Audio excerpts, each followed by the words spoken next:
Welcome, friend. Find a comfortable place to rest your shoulders. Let the room be quiet and kind. Tonight, we'll drift through history at a calm, unhurried pace, listening to how commanders thought, how landscapes shaped their choices, and how ordinary courage sounded up close. No shouting, no spectacle.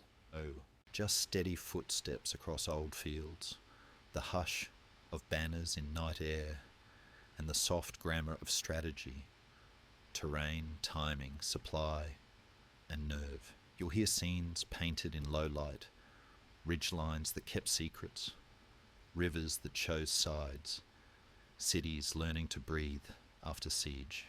We'll move gently from one chapter to the next, each story standing on its own while guiding you toward the horizon of the next. If you like, you can follow the progress marks on screen, 20 quiet waypoints to help you drift without getting lost. And now we begin at the beginning. Part 120, Charles Martel at Tours, 732. Settle in, take one slow breath in and one out, and let the morning mist of Gaul rise to meet you. He stood like a stone set into the earth, not for splendour, but for staying. A man whose mail was patched and whose mind had learned to move more quickly than horses could. Around him, hedgerows kept their counsel, and the October grass held beads of night on each blade, as if reluctant to admit morning. He had no crown, not yet, only the authority of necessity and the rhythm of men who had chosen to trust him. They called him Charles, hammer in rumour, Martel in the mouths of later centuries. But in this hour he was simply a spine to lean the army against. Scouts had ridden in with talk of dust and banners and the flicker of curved steel. Across the distances, along the corridor between Tours and Poitiers, a host, seasoned by desert wind, advanced into the cool of Gaul, carrying both memory and method, light cavalry that knew how to breathe with their mounts, to sting and to withdraw, to let an enemy make the first proud mistake. Charles was not interested in pride. He wanted grip, on ground, on time, on the pulse of men who had never seen an army approach in such a long, taut line. He wrapped the day in preparation. The oak stands and broken country would be his bastion, the shielded square, his instrument. Later storytellers would argue about numbers, about whether it was a clash of civilizations or a hard local negotiation of power, about whether the world changed here or merely corrected its balance. But this morning, disputes had not yet learned their words. There was only a commander teaching stillness to soldiers, so that stillness could become strength when hooves arrived. He set them in dense ranks, men of the Frankish heartland and retinues bound by land and oath, their kite shields overlapping into a patient wall. He had watched horsemen break less disciplined lines. He had watched panic run faster than any courier, so he asked his captains to speak the language of slow endurance to their companies. Hold, do not reach, wait for them to spend the first coin. The wind teased at the edges of standards. A cross here, a wreath of colour there, simple wooden poles with small devices that would be remembered, only because the day would be remembered. Across the field, scouts reported movement like water slipping between stones, raiding parties, confident and deft, testing the flanks, reading the hedge as a book with many folds. It would be fatal to chase. Charles refused to be baited, and that refusal was a kind of commandment. He knew supply lines mattered, that autumn could be a general if one fed him properly, night's chill, terrain's friction, the hunger of men far from familiar markets. He let the invader's confidence meet the fatigue of long travel. He let his army rest in formation. When the first charges came, they were not theatrical, no trumpet of legend, no tidy rouse, but pulses of speed, precise and probing, curved blades flashing like fish in a brook. The Frankish front wavered, and then remembered itself. Round shields, held properly, take the bite of panic and turn it into wood and iron again. Charles had placed veterans in the centre, men who could knit a line back together with a glance, and younger fighters where the ground's unevenness offered an ally. The oak fringe on the ridge line denied the enemy the space to wheel and recover. The hedge-laced fields clogged momentum like a hand closing on water. Here and there, skirmishers tried to lure a countercharge, but the Frankish squares refused the invitation. It is a strange courage, the courage to do nothing at the moment when doing everything which feels holy. And then an opening, reports that the enemy's camp, heavy with gathered wealth and prisoners, sat behind their line like an unguarded thought. Whether Charles planned the rumour or merely let it speak is a question scholars still turn over, but a raiding stroke fell upon that camp and panic moved through the invaders in a rippling crease. Commanders tried to steady it. Discipline fought with fear. And on that hinge the morning turned. Charles did not shout. He signalled the small economy of a veteran, and the square breathed forward by measure. His men advanced not to chase, but to press, to take the terrain a yard at a time, to let the enemy discover that the ground itself had opinion. Horses dislike bramble and tight places. Lancers despise uncertainty. And here the map was a quiet ally. Rises that hid and revealed, furrows that tugged at stride, copses that refused tidy flanking motions. In that squeeze, the glamour of speed dimmed. The Frankish line, warmed now by the shock it had endured, began to answer in short bursts, thrusts that punished overreach, steps that kept the shield wall stitched. The invaders tried to reorganize. Commanders in fine mail called for patience, but the rumour of a plundered rear and the sight of a line that would not flee filled the air with a metal taste. Dusk, that impartial accountant, edged the field. The day withdrew, while neither side could claim the grand gesture. What followed has been written and rewritten until the ink itself seems to argue. Some say that the enemy withdrew in the night, calculating that the campaign had already won enough spoils and would not risk being held between a stubborn infantry and a restless countryside. Others insist that Charles's nerve in holding formation broke the possibility of a decisive horse-led breakthrough, that he quietly turned a raid into a retreat by making the cost too dull and too high. There are chroniclers who frame it as salvation, the moment a continent remained itself. There are more cautious voices who see it as one stitch among many in a rough century of stitchings. But every account agrees on something simple. Come morning, the field was his. The dead lay where momentum had abandoned them. The dew returned to the grass as if it had always belonged, and men who had expected to be lessons in someone else's triumph found themselves instead carrying the hush of survival. He walked the lines after, quiet, and he knew that victories like this are rarely songs in the moment. They are the ache in the arms of men who kept a shield from falling. They are the way a village learns a name without poetry. Charles, the one who held. He would not be king, not officially, not in this dawn, but he would open the path that his son would climb and his grandson would complete. In that sense, the field at Tours did not crown a man. It crowned an approach, weight over brilliance, patience over theatre, ground over glamour. And yet if you leaned close enough, you might hear within that approach a different kind of music, the music of a leader who understood that the night, the hedge, the tired enemy, and the humble discipline of his own soldiers could be made to agree with one another. Even now, centuries later, the fog of that October morning seems to linger in the mind, a pale veil caught on low branches, horses stamping somewhere behind it, the soft clink of rings on mail as men breathe and steady their hands. Beyond the hedge, Other campaigns awaken.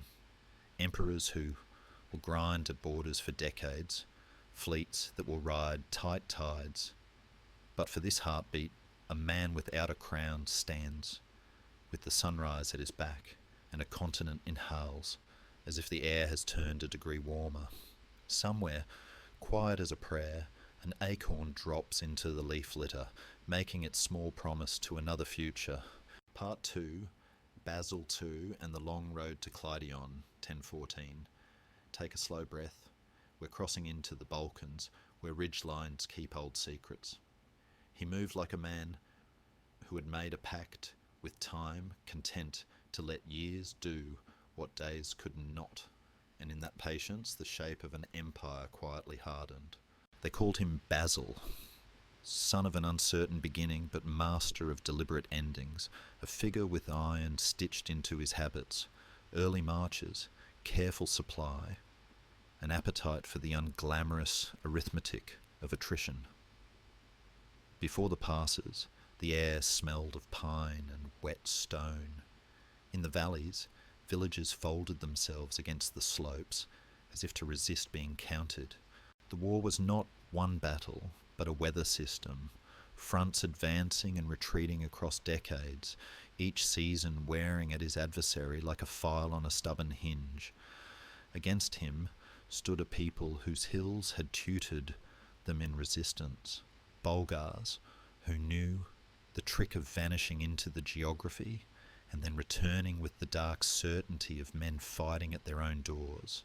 Somewhere between them lay a fortress here, a river choke point there, and the question of how long resolve can provision itself. When the chronicles remember 1014 and the place called Clydion, they write as if the story were always destined to end there, but the men who lived it would have told you that endings arrive disguised as ordinary mornings, and only later acquire the dignity of fate. He rarely raised his voice. Commands travelled down the line in the discipline of repeated words. The way water shapes itself to a channel, he had learned not to promise his soldiers a swift shock and a swift reward. He promised them instead the honest comfort of a plan that did not need to be brilliant to be true. An emperor's tent is a theatre by default, but his was spare, a table with maps whose edges had softened with handling, a small candle that let shadows work quietly at the canvas, and the habit of eating the same bread his officers ate. In front of him, Samuel's defences gripped the Struma Valley, ditches, palisades, earthworks stitched between harsh ridges, turning the approach into a throat that could close at any rash movement. The first feeling on seeing them was not fear, but fatigue. The second was the temptation to do something dramatic simply to end the waiting. He denied himself and his captains that relief. Engineers surveyed, sappers listened to the soil as if it kept a diary, and scouts drifted along the high ground, looking for the seams no wall can avoid if it must span a mountain's logic. They found one to the north, a bend where flank turned to back, where a patient climb through tight pines could place men above the palisades' confidence. It is strange how often decisive and unshowy are synonyms in history. On the morning their plan matured, fog clung to the contours like an old friend unwilling to leave. Down in the valley, ranks stood quiet, round shields, lamella that whispered when a man shifted his stance, standards pinned by dew. Up on the ridge, a detachment inched, boots careful on needles and damp stone, the forest offering both concealment and a test of breath. To fight an enemy who has decided that the mountain itself is on their side is to admit that one must negotiate with the mountain first. Basil's main force became the negotiator's smile, visible, steady, unthreatening beyond its mere presence, while the real argument worked its way behind a closed door of trees. The first clash was not a clash at all, but a change in noise. The dull thud of a palisade giving, the sharp scatter of commands suddenly unsure which direction meant safety, the way a line ceases to be a line when it must face two horizons at once. Down below, hearing a confusion they could not see, the men held their formation as if stillness were a bridge across a chasm. Then, on a signal so ordinary it barely lifted the air, they began to press. Later, writers will dwell on the cruelty of consequence, on the blinded prisoners moving like a human river toward home, on the emperor's implacable lessons sent back across the hills, and it is right that they do. Mercy and necessity make difficult neighbours, and the boundary between them is a fog more stubborn than anything the morning laid on the ridges. Yet even here the chronicles disagree. Their numbers slide, their judgments shift, with the centuries' changing light. Some argue that severity was the grammar of survival in a frontier war that had already consumed lifetimes. Others read the episode as a scar on an otherwise austere, but not unfeeling temperament. The soldiers, for their part, were too busy to moralise. They moved forward yard by yard, meeting resistance that broke and reformed. The field a series of small private duels with fear and footing. At noon, clouds burned thin. In mid-afternoon, they returned as if the sky were practising the same long patience their emperor had taught them. When the ridge detachment finally spilled into the rear, panic turned from a rumour to a fact you could put your hand on. Earthworks that had felt eternal a few hours before became irrelevant. Men who had counted on the mountain's friendship discovered that mountains befriend no one for free. After, he did not indulge triumph. He walked the captured works, looked out over a valley that already seemed to be forgetting the violence, and set scribes to the tedious mercy of inventory. How many spears, how many shields, serviceable? Which bridge timbers could be salvaged? What grain had been stored under tarps where rain still tapped its soft knuckles? He had never believed in miracles except those engineered by habit, roads patrolled so that carts could arrive, pay kept predictable, officers promoted for sturdiness of nerve, rather than the embroidery on their lineage. The war did not end that day. Wars rarely grant such clarity, but something in the adversary's spine surrendered. Something in the hills acknowledged that tides can carve even granite if they are stubborn and long-lived enough.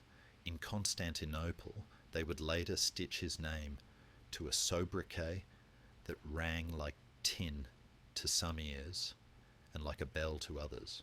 He himself preferred not to wear it. He wore instead the evening, the way a cool wind off the slopes could graze a man's forehead and say, "The work has been done correctly, neither more nor less." Night came with its usual kindness, cook fires placed with care, sentries tasting the dark for changes, armour unbuckled with that familiar relief that makes a man feel briefly weightless. Officers spoke in low tones about repair and pursuit. Quartermasters began their small, crucial wars against disorder. Far away, in monasteries that had outlived many emperors, copyists would one day bring this day to parchment, smoothing the anger and the ache into lines of patient ink. Closer at hand, a soldier rubbed resin into a strap, another folded his cloak to make a better pillow, and somewhere a clerk tallied names so that the lost would not remain nameless. The emperor closed his eyes for a moment and envisioned the map as he wanted it to feel rather than merely to look. Borders with fewer teeth, valleys where farmers could mistake the years for peace.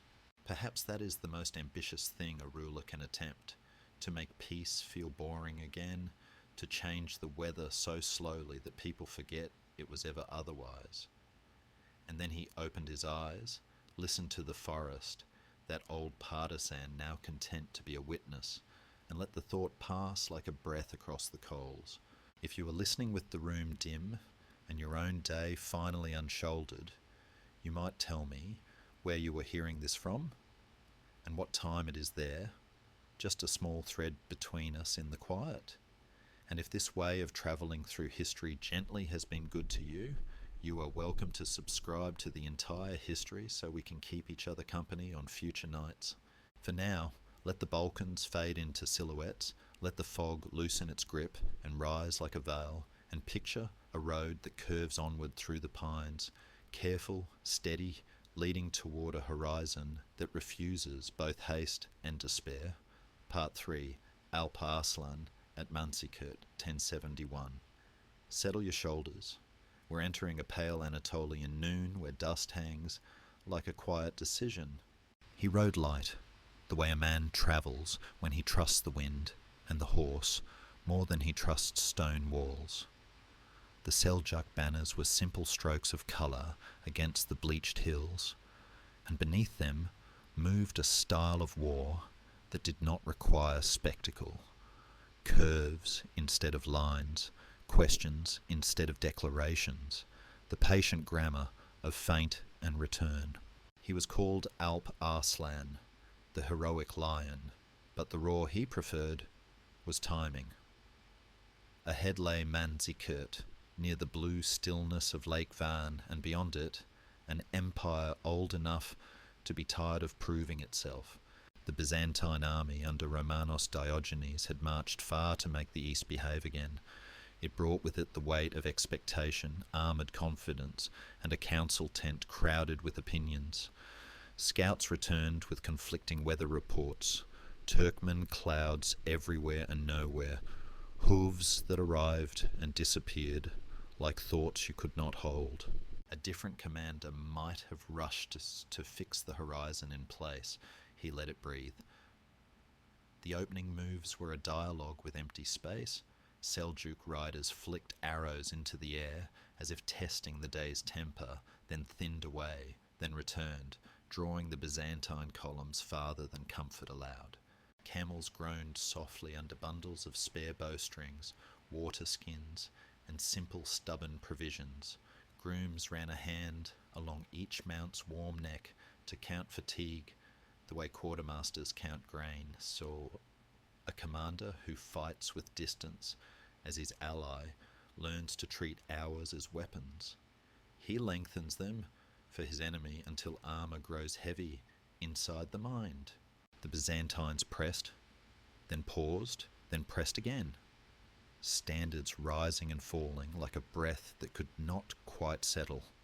Somewhere on the high ground, a Seljuk officer smiled at how easily a straight line forgets to be a circle when it's asked to turn too often. And all the while, alpine air, dry, thin, frank, moved across the field, telling no secrets. When the clash ripened, it did not resemble the illustrations. There was no single bright blow. Instead, the day folded into eddies, volleys that came from oblique angles, canters that became retreats, that became sudden half-turns, and volleys again. A fragment of the Byzantine force reached further forward than its neighbours. A gap appeared where the map had demanded none. Somewhere a banner dipped, as a commander signalled caution, and a courier read it as command. Later, chroniclers would argue about treachery, about egos, jealousies, dynastic calculations, but men under dust do not pass motives so finely. They know only that orders blur when the horizon fills with movement. Romanos fought hard, a soldier emperor in the old stubborn mould, trying to knit the fabric back together with his own presence. But the Seljuk curve kept widening, the crescent flexing, until the Byzantine advance began to resemble a line drawn into a net. Near late afternoon, the light grew honeyed and unhelpful. Armour drank it and returned only glare. The Seljuk feigned retreat. The oldest story on open ground, and when a hungry portion of the enemy followed, the curve closed like a patient hand. Lancers who had meant to define the day found themselves instead explained by it. Archers who had thought distance a comfort discovered how quickly a horse can measure and erase that comfort. Signals went up from the imperial centre, replies stumbled in delay, dust testified to manshuvas the eye could not certify. Somewhere, within that confusion, a fall, Romanos down, captured, bruised, more by the world's sudden smallness than by steel. And with that, the antique confidence of an empire cracked along hairlines that had been waiting for a season exactly like this one. Not all endings are cataclysms, some are permissions. With Manzikert, the permission was migration. What had been a frontier began to behave like a door. Turkic tribes followed pasture and opportunity down into the plateau's soft basins. Fortresses, once islands of administration, woke to find themselves peninsulas, then shoals. The Byzantine recovery that could have followed, some say should have followed, was blunted by quarrels that ripened into fissures.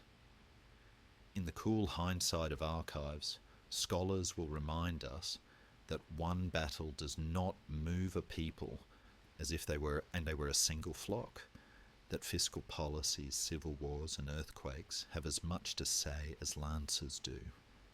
They will be right, but for those who lived within a few weeks' ride of this place, it felt as if the compass itself had turned politely and suggested a new north. He did not gloat. In the Seljuk camp the night after, victory tasted like boiled meat and clean water. Horses were rubbed down with care. Guards took their posts, not because the enemy might return, few truly expected that, but because habits are the scaffolding even triumph needs. He visited the captive emperor and treated him with the courtesy that politics and a personal code both required, a gesture that later storytellers would embroider with aphorisms and chessboards. What mattered was simpler: to conquer the day without making tomorrow your enemy. He spoke with his emirs in low voices about roads and messengers, about which towns could be trusted with tethered autonomy and which needed a firmer hand. Administration is a second battlefield. He did not intend to lose it. Far away in stone halls that had always assumed their own durability, the news travelled like a faint crack in winter ice, widening with each retelling. Some courtiers lifted old grievances to the light and called them policies. Others whispered of reforms. The map on the wall did not change colour overnight, but a scribe tasked with copying it paused, ink dark on his brush, and wondered whether he should thicken some borders and thin others, just a little. That is how history often moves, a line slightly redrawn by a hand that only suspects it is obeying the future. If the room around you is dim and restful, tell me quietly in the comments from whatever country you call home what time it is there, and whether the slow arc of these nights keeps you good company. And if this gentle way of travelling through hard centuries has earned a place in your routine, you're welcome to subscribe to the entire history. No rush, only when it feels like a soft light to you. For now, picture the plateau after sunset, the hills exhaling their heat, the silhouettes of riders moving without hurry toward a horizon that refuses to end. Somewhere a dog barks once and then decides against it. Somewhere a standard lifts in a small wind, then settles, like a curtain agreeing that, for tonight at least, the stage may rest. Part 4. William at Hastings, 1066. Let the shoulders loosen. We're standing on a chalk ridge where October light keeps changing its mind. The hill was called Senlac by some, and later given other names because victors and memories both prefer to rename the ground. But on the morning itself it was simply a spine of earth that men wrapped themselves around to keep from sliding into oblivion. On the crest waited Harold's shield wall, huskarls with axes that could unmake a man in a single terrible swing, ferdmen roused from fields that still smelled faintly of apple and damp straw, banners stitched in faith and habit. Below, the Norman host arranged itself like a braided cord, archers breathing into bowstrings to wake their temper, infantry who carried the humility of walking into danger, and cavalry whose horses stamped at the cool air, fogging it as if testing the day's resolve. William, not yet the conqueror, but already a man who treated hesitation like a sin, rode the front in measured arcs. He knew the grammar he meant to speak, the voice of arrows, then the sentence of steel, then the claws of hooves placed at just the moment when a wall becomes a door. He had weighed the hill and found it heavy. He intended to make time do some of the lifting. The first exchanges were not thunder but weather. Arrows climbed and fell, frayed into the oaken weave of shields. A few slipped over, finding faces, and the thin compromises where wood meets leather. The Norman foot went up into the teeth of the ridge and learned again what men always learn on an incline, that courage has to share its body with breath. They reached the line, were struck, and sank back, the slope returning them to their starting place like a calm, indifferent tide. The shield wall held because it had rehearsed this endurance for generations. Feet braced, shoulders locked, the front rank flagstones of a living terrace. Harold's housecarls watched for that one overreach, the man who leans too far into his swing, the shield that opens like a careless door, and brought the great axes down in sentences that ended arguments. William felt the morning resisting narrative. He let it resist. Somewhere to the left, a rumour began its small career, a ripple of withdrawal, a banner that dipped too far, men who mistook adjustment for collapse. The English shouted, those in the forward press unable to see the whole, and a slice of the wall slipped off the ridge as if the hill itself had tilted. The Norman horse turned like thought, the feigned retreat completing itself into a real invitation. Then a trap. Lancers found the backs of men who had meant to be pursuers only for a heartbeat. Archers shifted angles and let shafts fall aslant into loosened ranks. The pattern revealed its utility, and in revealing it, taught both sides a lesson. Harold called his men tight again, and the ridge remembered its discipline. William learned that the wall could be coaxed to move if offered a plausible story. The battle stretched into afternoon like a long conversation, where both speakers insisted on finishing their point. He had brought a tapestry of tongues across the channel, Breton, Norman, Flemish, and somehow stitched them into a single listening. When his horse went down beneath him, in one ragged moment, there was a gasp that travelled faster than news, and he lifted his helm to show his face, the ordinary miracle of a commander still breathing. It is surprising what such simple theatre can purchase. Fear reconsidered, cohesion restored, the day allowed to proceed. He reorganised the braid again. Archers first, not in a flat sheet, but in a slope of ranges so that the rain fell at different distances. Infantry second to press against the bruise freshly made. Then the cavalry where the wall bulged. The hill kept charging its tacks. Men fell and were replaced by men who had walked with them under the same pale sky at dawn. The English line hit and mended, began to carry hairline seams that only the day could see.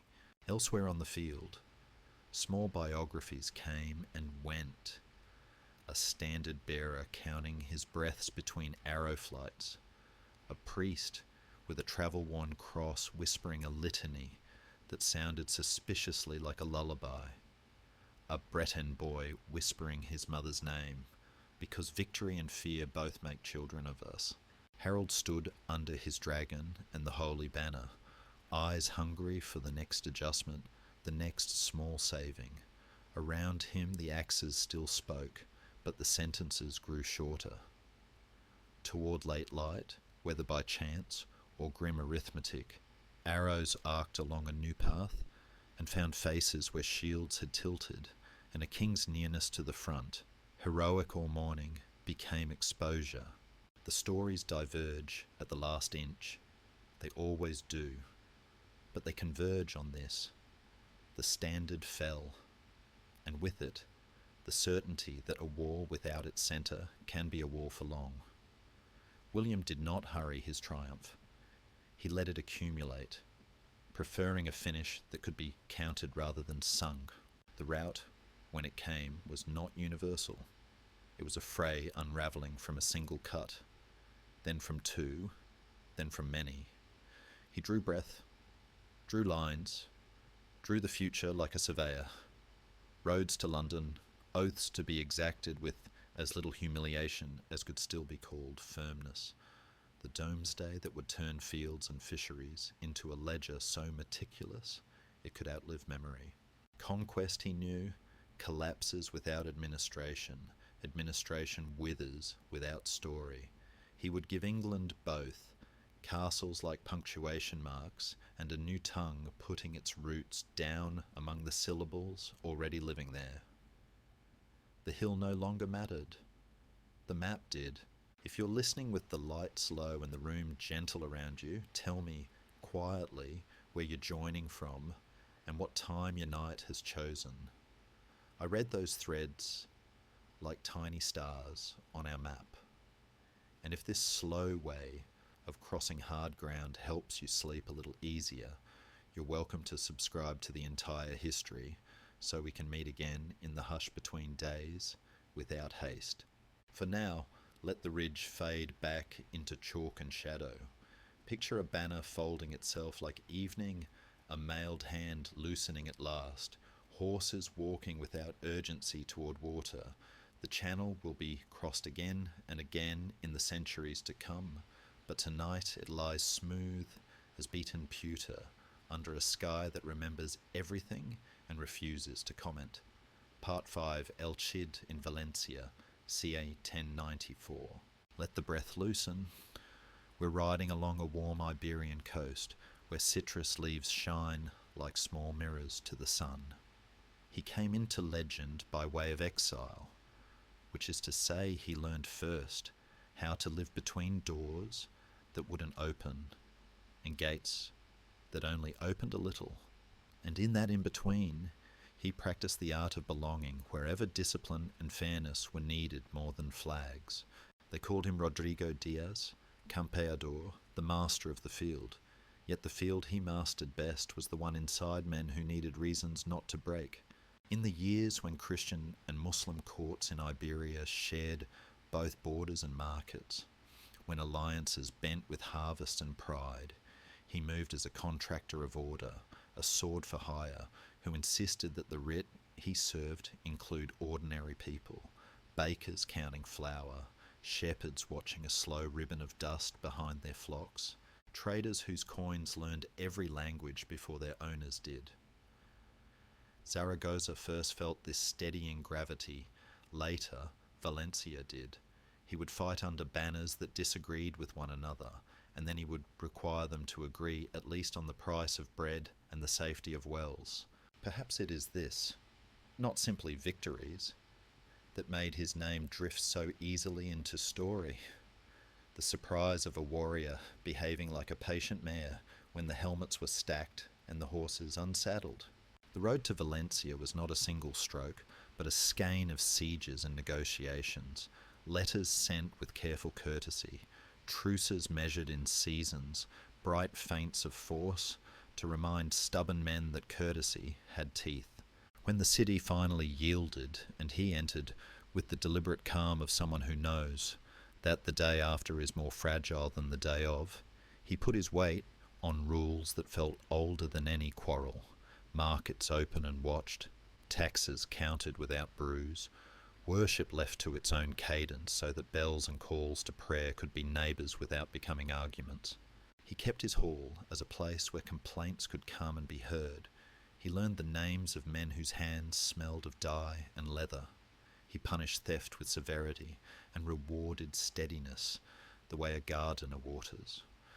War didn't stop to admire this experiment, but for a time a coastal city listened to itself and recognized the voice.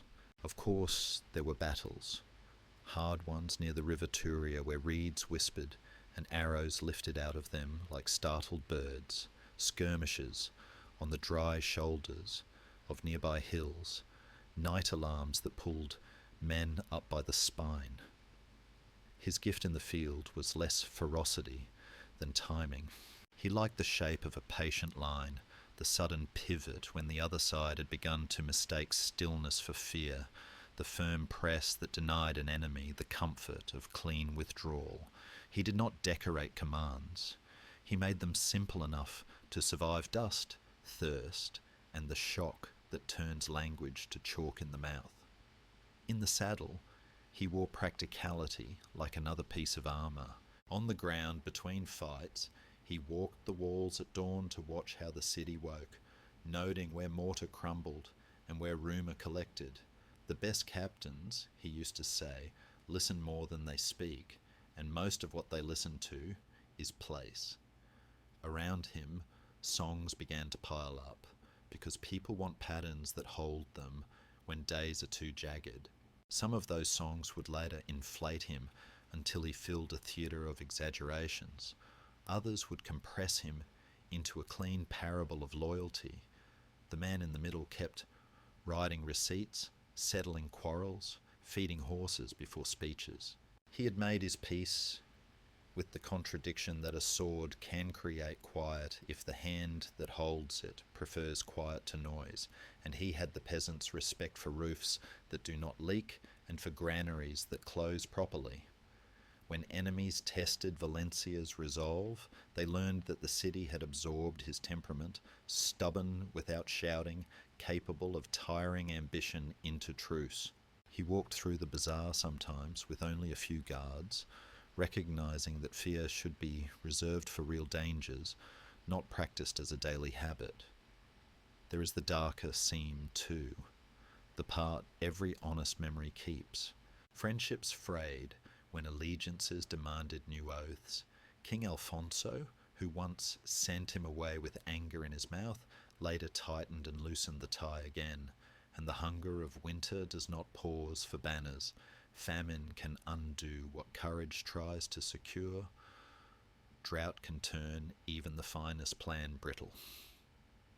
He learned to stock two kinds of reserves, grain and goodwill. One feeds bodies, the other pays for mistakes that every government makes eventually. In the end, the body yields, his did, as all do, and the last stages of Valencia under his rule blurred into siege and strain. The legend that his lifeless form was strapped to the saddle and led one last charge is less a fact than a confession. People wanted to believe that his steadiness could outlast breath. The truth needs less theatre. Even in dying, he had already taught the city how to keep standing for a time by itself. Beyond the walls, the sea kept wearing a thin necklace of light. Ships nosed in and out like patient fish, and inland, orange groves breathed their sweetness into the air so quietly you might miss it if your thoughts ran too fast. Tonight, if you're listening, with the room dim and the day finally soft around the edges, tell me where you are and what time keeps you company there. I trace those small notes, like constellations across the comments. And if this slow way of drifting through old lives helps you rest, you're welcome to subscribe to the entire history so we can find each other again in the next quiet.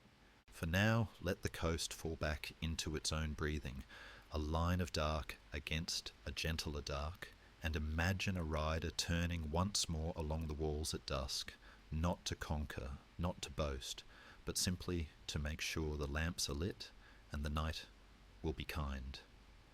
Part 6, Saladin at Hattin, 1187. Let the breath fall low. We are crossing a dry Galilean afternoon where heat wavers like a memory that refuses to steady. He planned it as a man plans harvest, by watching water. Years before banners converged on the twin cones the Franks called the Horns of Hattin, he had practiced patience across campaigns that felt more like seasons than storms, raids as rehearsals, treaties as irrigation ditches guiding force where it would do the most quiet work. In the letters he sent and the councils he held, he favoured simple arithmetic, thirst measured against distance, pride measured against fatigue. What others called zeal, he turned into logistics. What others wrapped in hymns, he wrapped in maps. He had the temper of a restorer, Jerusalem, not as a trophy but as a responsibility. Yet he understood that mercy needs a clear road to walk, and sometimes that road must be cleared by steel. When word came that the Frankish host, under Guy of Lusignan, would march from Sepphoris toward Tiberias to relieve a siege, he saw not a threat, but a decision ripening. To pull them across the open in July was to make the sky an ally. He let the invitation stand. Water-skins insufficient, tempers overdressed, the holy relic carried like a promise the day did not intend to keep. They moved out in the dawn, mailed and obedient, the true cross borne, under a small precise pageant of faith, priests murmuring comforts that had been said over many fields, and would be said over many more. He waited with cavalry that treated dust as a second language, their quivers heavy with the grammar of harassment. The first hours were not a battle, but a denial. Scouts touched the column's edges, nudging it with fire and arrows, curling smoke into mouths and throats, until thirst ceased to be an irritation and became a doctrine. Wells that might have saved the march had already been made shy, contested, fouled, dried, or simply placed beyond what a tired man could justify. Each time the Franks tried to veer, the horsemen nicked them back toward the broken black lava fields around the horns, where footing misbehaved and the sun denied shade. He did not hurry, he shepherded. By midday, the army's order sounded brittle. Drums from Ayyubid lines moved like slow hearts along the slopes. On the Frankish side, men cleared their mouths with coins of salt that tasted of iron and fear. Commanders urged discipline, keep the ranks, keep the rhythm, but heat edits courage, and the edits become visible first at the edges. A charge here, ragged and brief, thrown to push the torment away. A ripple there, as men looked for water, the way a child looks for a door in a dream. He let them spend the impulse. Archers rode close, loosed, and slid back before the tired lancers could define a reply. He watched the wind, asked it for flame. Dry grass obliged. Smoke rose, as if the day had put charcoal under its tongue. The column pressed toward the hills because the hills promised at least a shape to lean on, and in that leaning, lines folded. Toward late afternoon, the Frankish vanguard and rear became separate stories recited too far apart to help each other. On the volcanic knolls, knights tried to form islands of resolve, planting their standards like stakes against drift. The relic stood under a cloud of tired devotion. Men looked at it and felt both steadier and more alone, because symbols strengthen the mind even as they expose the body. Saladin, riding where he could see both the suffering and the solution, directed encirclement not as spectacle but as housekeeping. Close the gaps, keep the pressure light enough to avoid provoking one good accidental counterblow, and let the sun write the ending. His son Al-Afdal would later remember the moment when the Frankish courage, still blazing in individuals, failed as a system. The horses too hot, the shields too heavy, the officers too far apart across thorn and cinder. The last countercharges were beautiful in the old way, lances levelling, hooves finding one more sprint, the world narrowing to a bright cone of intention. They reached, struck pockets of dust and men, and fell back like waves whose moon has left them. When collapse came, it was quiet first, helms lowered, men sinking to a knee, not to pray, but to breathe, formation softening as if under a warm hand, and then sudden, as one island gave way and taught the next how to drown. The true cross was taken. Its long story paused in a plume of grit. Knights of the temple and the hospital bled into the black stones. A king found himself a captive in a sun that now felt extravagant. The battlefield stripped of noise. revealed its older features: thorn, basalt, a line of brown grass pretending to be green. He dismounted to drink and to see clearly what victories demand afterward.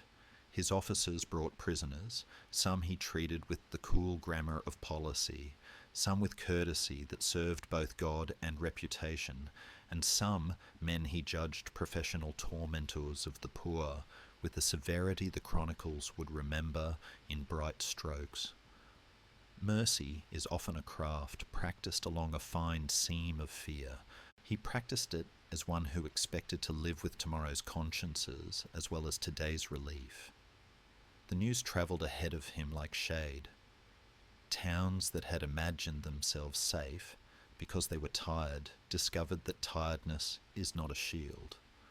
Garrisons weighed honour against children and wives, and usually chose to remember that treaties are also a kind of valour. When he moved on Jerusalem in September, he moved without the smoky frenzy of vengeance. The city had been fought over too often to deserve more rage. He negotiated for surrender, made ransom the rule rather than slaughter, left churches and mosques as addresses still valid to the faithful who needed them, and let markets resume the useful gossip of bread. The few murders and thefts that clung to the story were rebuked and corrected where he could reach them, because he had always believed that dominion measured in fear expires quickly, while dominion measured in ordinary fairness tends to renew itself each morning without being asked. Watching pilgrims on both sides cross streets with equal caution and equal relief, he must have felt a small private gladness. Order, that shy animal, had been coaxed from under the bed. Far to the west, surf rolled against coasts, already writing their replies. Kings would gather what had been scattered by crusade fatigue and set out across a winter sea, and another chapter would unfold with bright banners and sharper trumpets. He did not mistake quiet for ending, he only used it. In the camp that night, leather creaked as guards shifted, horses nosed feed bags with the soft industry that makes tomorrow possible, and clerks tallied grain because salvation that ignores inventory does not last. He looked in the direction of the city he had regained and saw not a jewel but a garden that would need tending against weeds that grow from victory as easily as from defeat. If you sit with the room dark and the fan low, you might picture the horns at dusk, their black slopes cooling at last, a few flames going out as night accepts the ground again. Imagine, beyond them, a road drawing a line toward salt water and ships preparing their bright, complicated answers. Somewhere, in a narrow lane of Jerusalem, a door is latched softly and a lamp is shaded as if the city itself were inhaling before the next breath of history. Part 7, Richard at Arsuf, 1191. Let the jaw unclench. We're walking a narrow ribbon of coast where the sea keeps time for soldiers who must learn to breathe in step. He had the look of a man who trusted discipline more than thunder, and that is why the day held. Richard moved his army south from Acre along the shoreline like a living caravan of restraint, infantry in steady files, crossbowmen ready to kneel and lift. Knights reined back against their instincts, the surf breathing on their left as if to remind them that there is a larger rhythm than anger. The plan was a kind of music.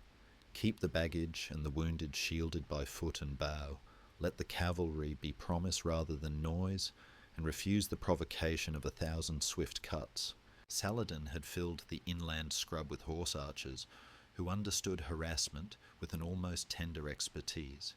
They rode close as gnats, loosed, vanished, returned, testing the skin of the column for any place where impatience might bleed through. Dust rose in gentle sheets and settled on tongues. The sun handled helmets as if they were kettles. Camels groaned and then accepted their lot with the patience that wins wars, one quiet hour at a time. It was the feast day of the Archangel. And whether the men felt guarded or merely watched, they kept the rule: stay in rank, wait for the hand you trust. The map of Arsuf is a pale coast and an edge of broken woodland.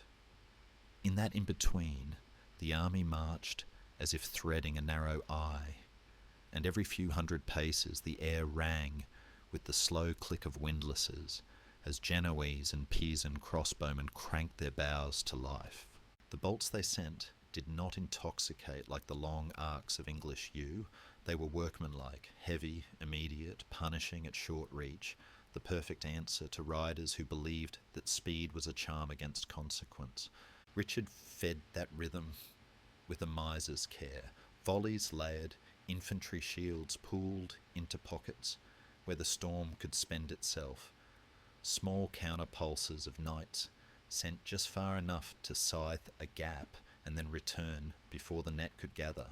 He was not stingy from fear.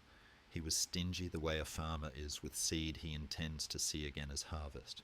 Around him the captains repeated the quiet commandments: hold, answer, hold, and the column went on like a prayer learned in childhood, not exciting but reliable and moving the heart where it must go. Midday stretched thin. The heat asked unreasonable questions. In the rear, where the Hospitallers kept their temper under bridle, the torment grew intimate, arrows pecking at visors, taunts riding in with the dust, horses shouldering their bits as if asking permission to be what they were made to be. Discipline is also a pain, and pain seeks an exit. At last, whether by message lost, resolve spent, or design folded into the day's strain, the black-cloaked brethren surged, a bright, abrupt release that looked like disobedience to some and like mercy to others. They went out with a voice the coast could hear. Lances steadied, pennons like small flames, and struck the nearest press of enemy riders so hard that the dust itself seemed to jump. For a heartbeat, the order of things trembled. This is where stories often lie. They pretend that one man's will governs every nerve at every distance. In truth, there is always a blur where courage and misreading meet. Richard saw the blur and chose to complete it rather than fight it, raised the signal, rolled the charge down the long, contained flank, and let the withheld day finally say its louder sentence. What followed was not a rout so much as a clever tide turning in a narrow bay. The cavalry flowed out from behind their careful banks, not in a drunken flood, but in waves, Templars and Hospitallers, household knights and allies, each falling on a segment of the harassment line and changing its grammar from tease to survival. Crossbowmen jogged forward, planted feet in sand and scrub, and began to stitch the gaps shut with a new thread of iron. Infantry, relieved of holding everything, took small steps that mattered. A hedge of spears here to keep a counter-swirl from cutting the lancers off, a square there to collect the breath of men whose first rush had spent them. Saladin's captains tried to recompose, to turn the assault into a net that would catch itself, but the coastal squeeze denied their beloved room, where the sea pressed its cool certainty on one side, and the Crusader line advanced like a single, shining hinge on the other. Cavalry, accustomed to painting the field with arcs discovered, there was no canvas wide enough for their favourite picture. Within that clash, the old knightly theatre still found its moments, brief, impolite duels amid unromantic necessities. A rider who had been taunting all morning vanished under a bolt that made no noise worth remembering. A standard dipped, where a good man fell and was lifted again by a better one who had expected to be ordinary today. Richard kept to his craft, visible without being ornamental, near enough to pour steadiness into places where steadiness was evaporating. He did not chase the illusion of total victory along the inland track. He trimmed the day to a shape that could be carried forward toward Jaffa, a clean, counted success, the enemy bruised, the column's spine unbroken, the lesson written in both camps that patience can wear a crown as easily as audacity can. Later, in the tired shade of pines that had hoarded a little coolness, surgeons would lay out their tools and argue softly with pain. Squires would wash helms as if wiping off a bad dream, and priests would thank heaven for outcomes that looked, from the right angle, like prudence disguised as grace. On the other side, couriers slipped through late light, with messages that framed the day as a test passed, not a trial failed, because honest commanders do not permit a single setback to become a philosophy. Between them, the road kept its simple promise, south and then south again, beach sand whispering under wheels, the surf heaving and settling with that slow parental calm that reminds men they are very small and therefore salvageable. Richard walked it on foot for a time, speaking with crossbowmen whose wrists ached, with infantry whose sandals had rubbed raw, with knights whose horses had learned, today at least, to endure the leash until the music called for trumpets. He had no patience for hysterical triumphs or theatrical despair.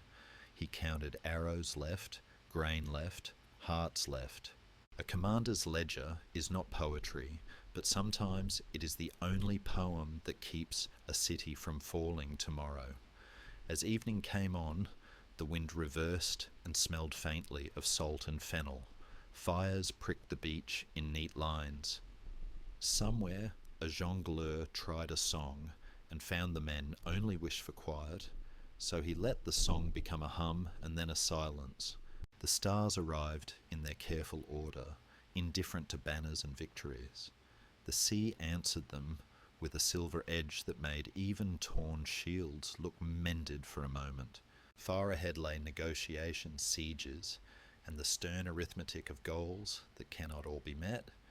Behind, a measured triumph that would be retold with flourishes, then trimmed again by historians, then returned in our time to something like this: a day when discipline defeated provocation and made it look simple.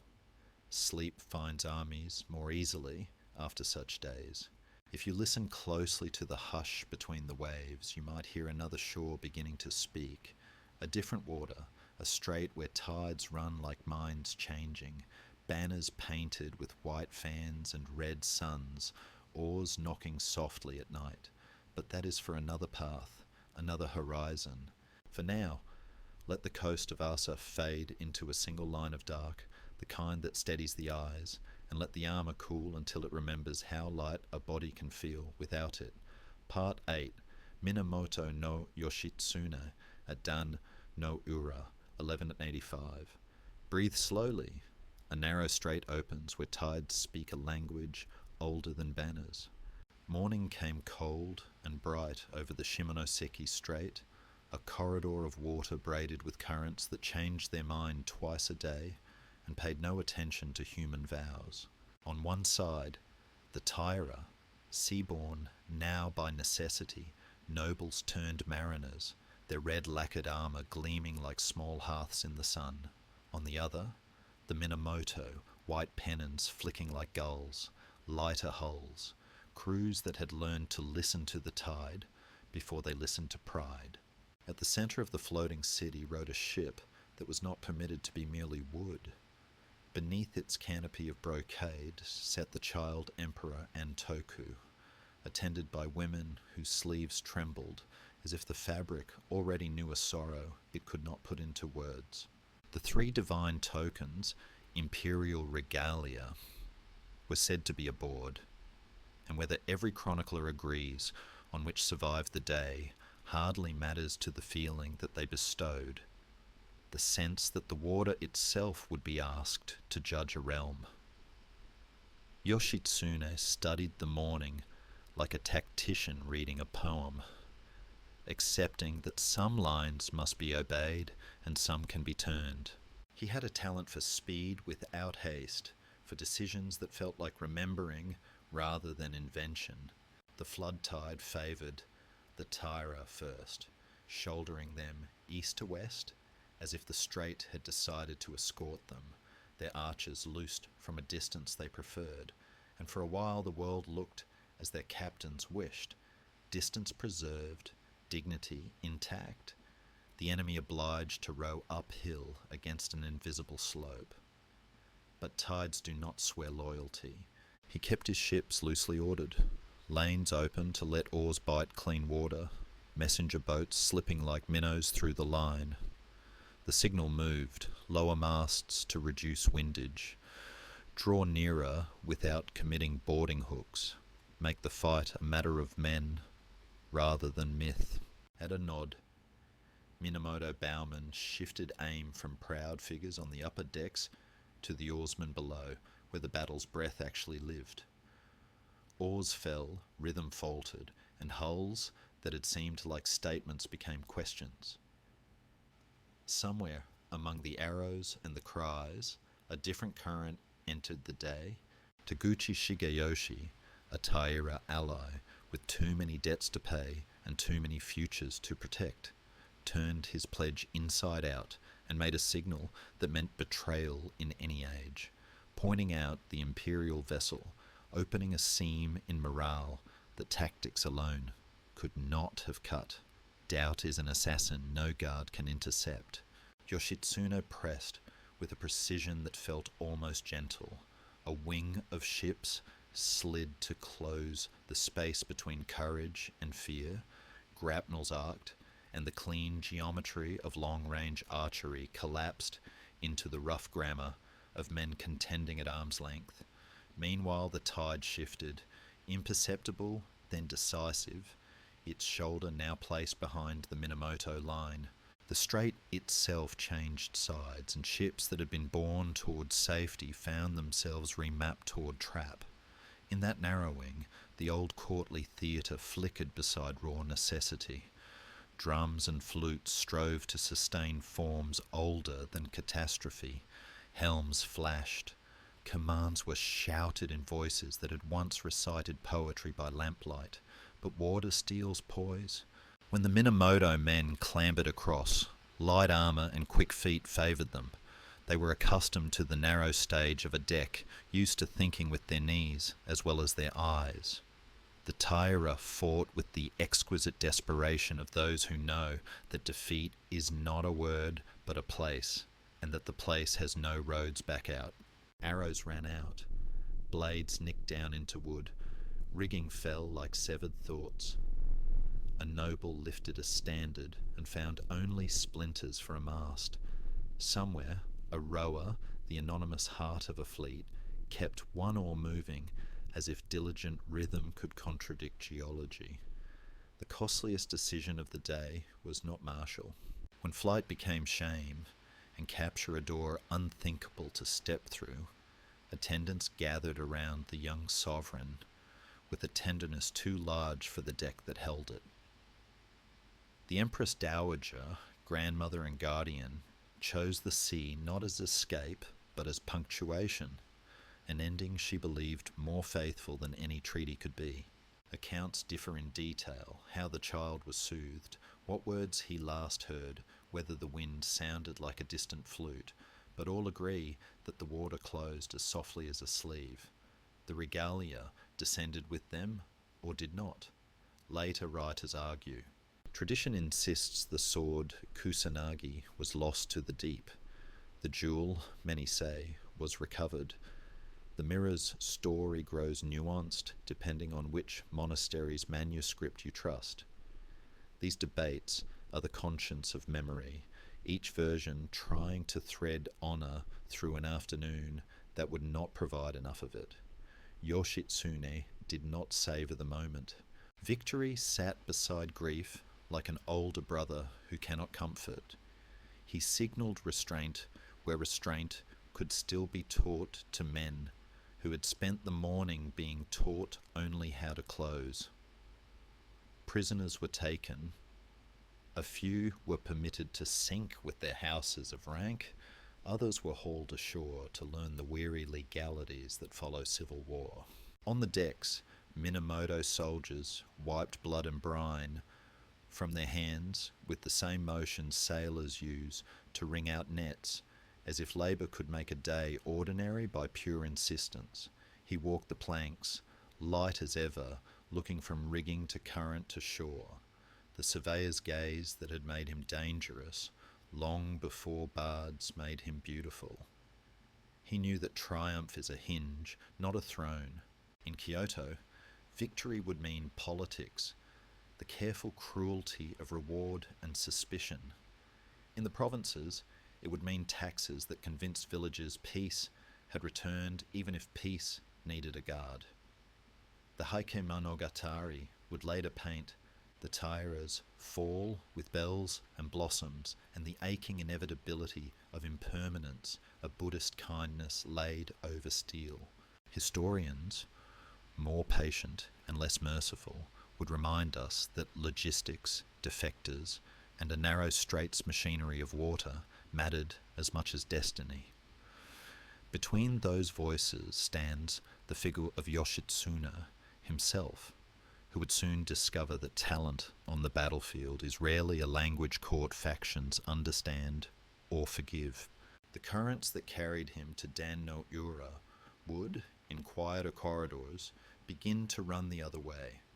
Letters would replace arrows, warrants would take the place of grapnels, and a man who had once given orders to tides would learn how cramped a room can be when politics bars the door. Toward evening, the strait remembered how to be only water again. The flood slackened, wreckage drifted, fishermen peered from a distance with the respectful silence of men who share a workplace with gods. Cormorants, untroubled by insignia, returned to their pilings. On a beached hull, a soldier sat with his hands open on his knees and let the salt dry there, as if the day might crystallize into something he could take home and show his wife. This was what it was like, he might say, to watch a world tilt.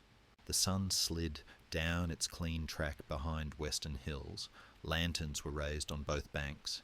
Monks began the long work of naming the dead so they would not dissolve entirely into the general sea, and somewhere beyond these waters, far past the islands and their narrow throats, another weather was gathering, the broad dry breath of grasslands where hooves write sentences across horizons. But for now, let the strait grow dark and simple. Hear the slow hush of the turn, when the sea pauses between decisions, and picture a small boat rocking at anchor, its rope creaking softly, as if history itself were exhaling just for a moment before it remembers to move again. Part 9. Genghis Khan and the Grammar of Motion, 1206, 1227. Let the brow smooth. We are entering a wide, wind-clean steppe where hooves write long sentences no wall can finish. He learned command the way a herdsman learns weather, by reading small changes and trusting the sky to keep its honest mood. And from that apprenticeship, he made an empire out of breath and distance. Before the titles, before the drums that taught mountains to echo a single name, there was a thin-shouldered boy called Temujin, watching horizons with a patience sharpened by hunger, learning that loyalty is not a word, but a circle made of kin, oath, and the stubborn decision to stay. When the tribes finally agreed to call him Chinggis, it was less a coronation than an alignment. Banners that had fluttered in separate winds suddenly faced one direction, and the steppe itself seemed to lower its voice so plans could be heard. He did not charm the future. He organized it. Tens, then hundreds, then thousands, decimals that made sense to men who counted flocks and arrows alike. Captains promoted for nerve and steadiness rather than ancestry, a discipline so plain it felt like courtesy. Arrive on time, keep your gear serviceable, share the water, lie only to enemies. He asked the world for nothing it did not already possess: space, momentum, and someone to coordinate both. The rest was solved by horses and the human talent for remembering a good idea once it has galloped past you. His armies moved not like crowds, but like handwriting, clear, legible from far away, and quick to underline what mattered. Scouts pulled roads out of emptiness. Couriers rode the yam relays, as if the wind had been taught to wait at intervals, saddled and ready. Quartermasters counted fodder the way priests count prayers, and each tumen could swell and thin like a lung, obeying signals that did not need to shout. The old trick of the step, feigned retreat, he turned into a habit capable of teaching an enemy to ride his own defeat, pull them forward into appetite, give them the taste of victory hot enough to scald, and then, when their lines have lengthened into hope, when the officers are too far from the men they mean to stiffen, reverse like a door on well-oiled hinges and close the day around them. But he did not worship one stratagem. He collected solutions the way careful people collect tools, Chinese engineers for sieges, Khwarezmian defectors for local maps that smelled of wheat and salt, Persian scribes for taxes that could be borne without revolt.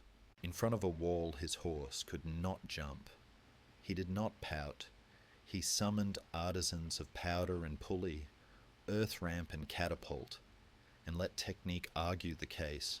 The world called him barbarian or scourge as need and distance required. He merely asked that messages arrive and that they be accurate. He preferred decisions that felt like gravity, quiet at first and then undeniable. Against the Khwarezmian Shah, the sequence resembled a lesson no one wanted to learn. Messengers murdered, answer composed in steel, cities approached not as spectacles to be admired, but as problems to be solved one street at a time. There were severities that still make the throat dry to name, and it is right the chronicles do not forgive them, but there were also arrangements that lengthened ordinary lives.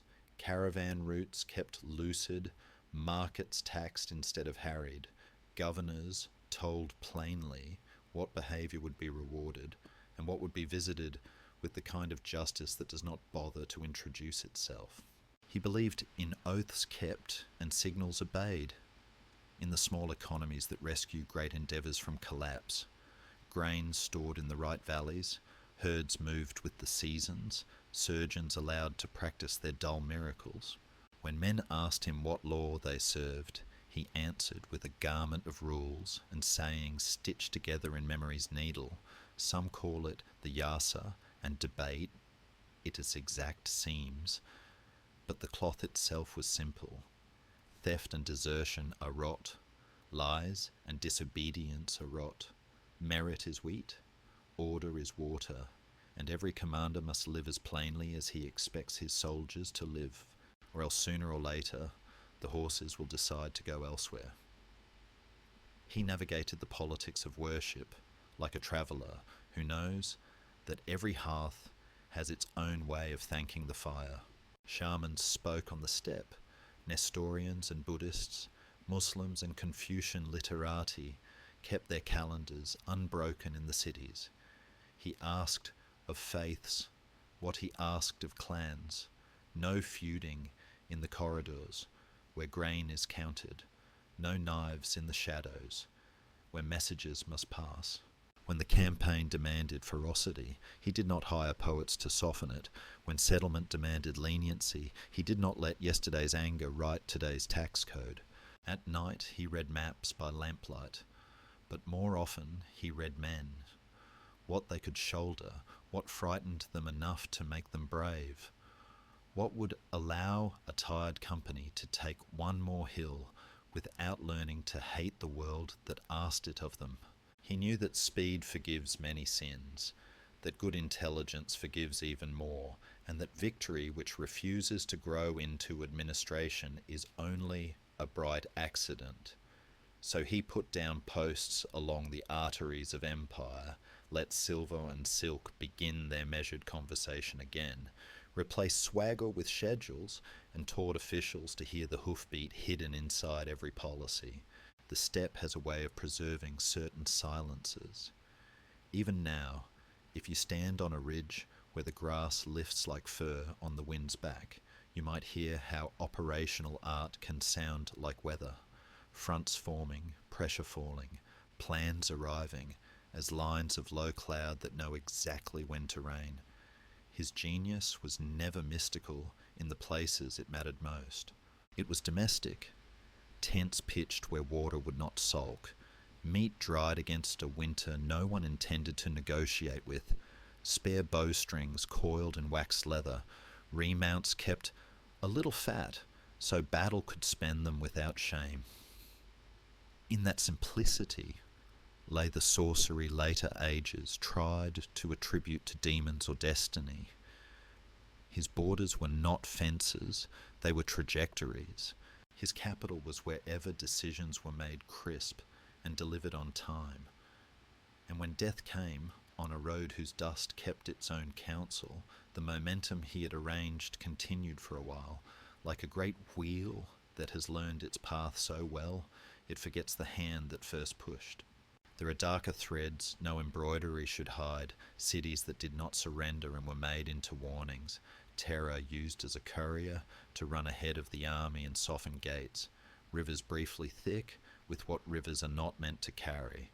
The historian's duty is to keep those images from fading.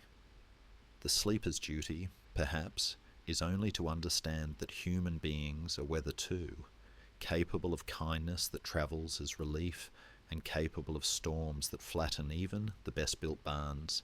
He rode within both truths and ordered them toward a future he believed would be quieter than the road that purchased it. Whether that quiet lasted is another story, written in other reigns. Toward the end of a long day, somewhere near the line where feathergrass turns to evening, a rider walks the herd through a shallow ford, water folding around fetlocks like silk. Far off, a relay bell answers a relay bell, and a courier leans forward, both hands low, trusting a good horse to keep the promise of distance. In the blue hour, the camps breathe together. Cook fires like small constellations fall into earth, and the maps in the command tent give up their rigour and become, for a moment, only drawings. The wind, pleased with itself, goes on, riding across the plain. And beneath that endless sentence you might sense another, a narrower line, curving west, where a lieutenant named Subutai is already measuring mountains with his eyes. Part 10. Subutai through the Carpathian Gates, 1241. Let the breath grow long. We are tracing two rivers of iron, one bending toward Silesia, the other toward the Tisa, while a single mind threads them like a quiet needle. He preferred to arrive in maps before he arrived in men, and that is why Europe felt him first as a geometry that did not quite make sense. Scouts whispering of riders at two horizons at once, a village spared, while a bridge vanished with inexplicable courtesy, wagons discovered precisely where panic would go to drink. Subutai laid out campaigns, as if fitting channels to a flood, Legnica to the northwest, Mohi to the southeast. Two blows whose knuckles were far apart, but whose intent shared a wrist. On cold mornings, the Carpathians exhaled into the passes, and he measured those breaths, placing signals on high points and relay horses along the folds so that orders could move faster than rumour. The tumens under his hand did not resemble the heavy pride of a single nation. They were a woven cloth, Mongols at the core, Turkic and subject contingents braided in, Chinese engineers, like bright stitches holding new shapes together. He sent Baidar and Kadan, with one hem of the plan to worry the Polish plain, while he himself slid with Batu toward the Hungarian bowl where the Tisa turned slow and confident, as if the river believed no one would dare to contradict it. He liked to test such confidences. The Polish spring was young and untidy when the northern blow ripened. Duke Henry the Pious gathered a hurry of banners, knights whose plate shone like optimism, Teutonic brethren in colder colours, town levies whose hands still smelled of lathe and kiln, and moved to make the strangers choose a single battlefield. Subutai had taught his lieutenants to disagree politely with invitations. At Legnica, the horse archers painted possibilities across the plain, a pricking net that drew the Frankish-style cavalry first into speed and then into separation. Reserves that had meant to be a sentence became punctuation scattered across too wide a page. Smoke pots were lit to thicken decision. Feigned retreats repeated until the word feigned fell off, and only retreat remained in the defenders' throats. The charge that should have glued the day together instead unstitched it. When Henry fell amid the crashing of oaths and lances, the northern plain learned a lesson it would phrase clumsily for years.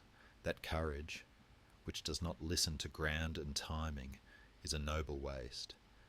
But the northern strike was not a feast, it was a bell. Its sound travelled south along prepared roads to Mohi, where the larger meal waited. In the Hungarian basin, King Bela's host had made itself a hedgehog behind the braided embankments and wagons near the Sarjo crossing.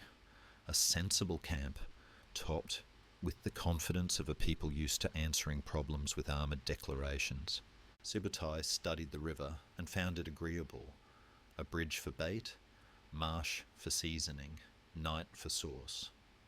He built a trestle bridge downstream under the Dark's good manners, while Batu pressed at the main crossing with noise, engines, and the sort of earnest effort that encourages an opponent to congratulate himself prematurely.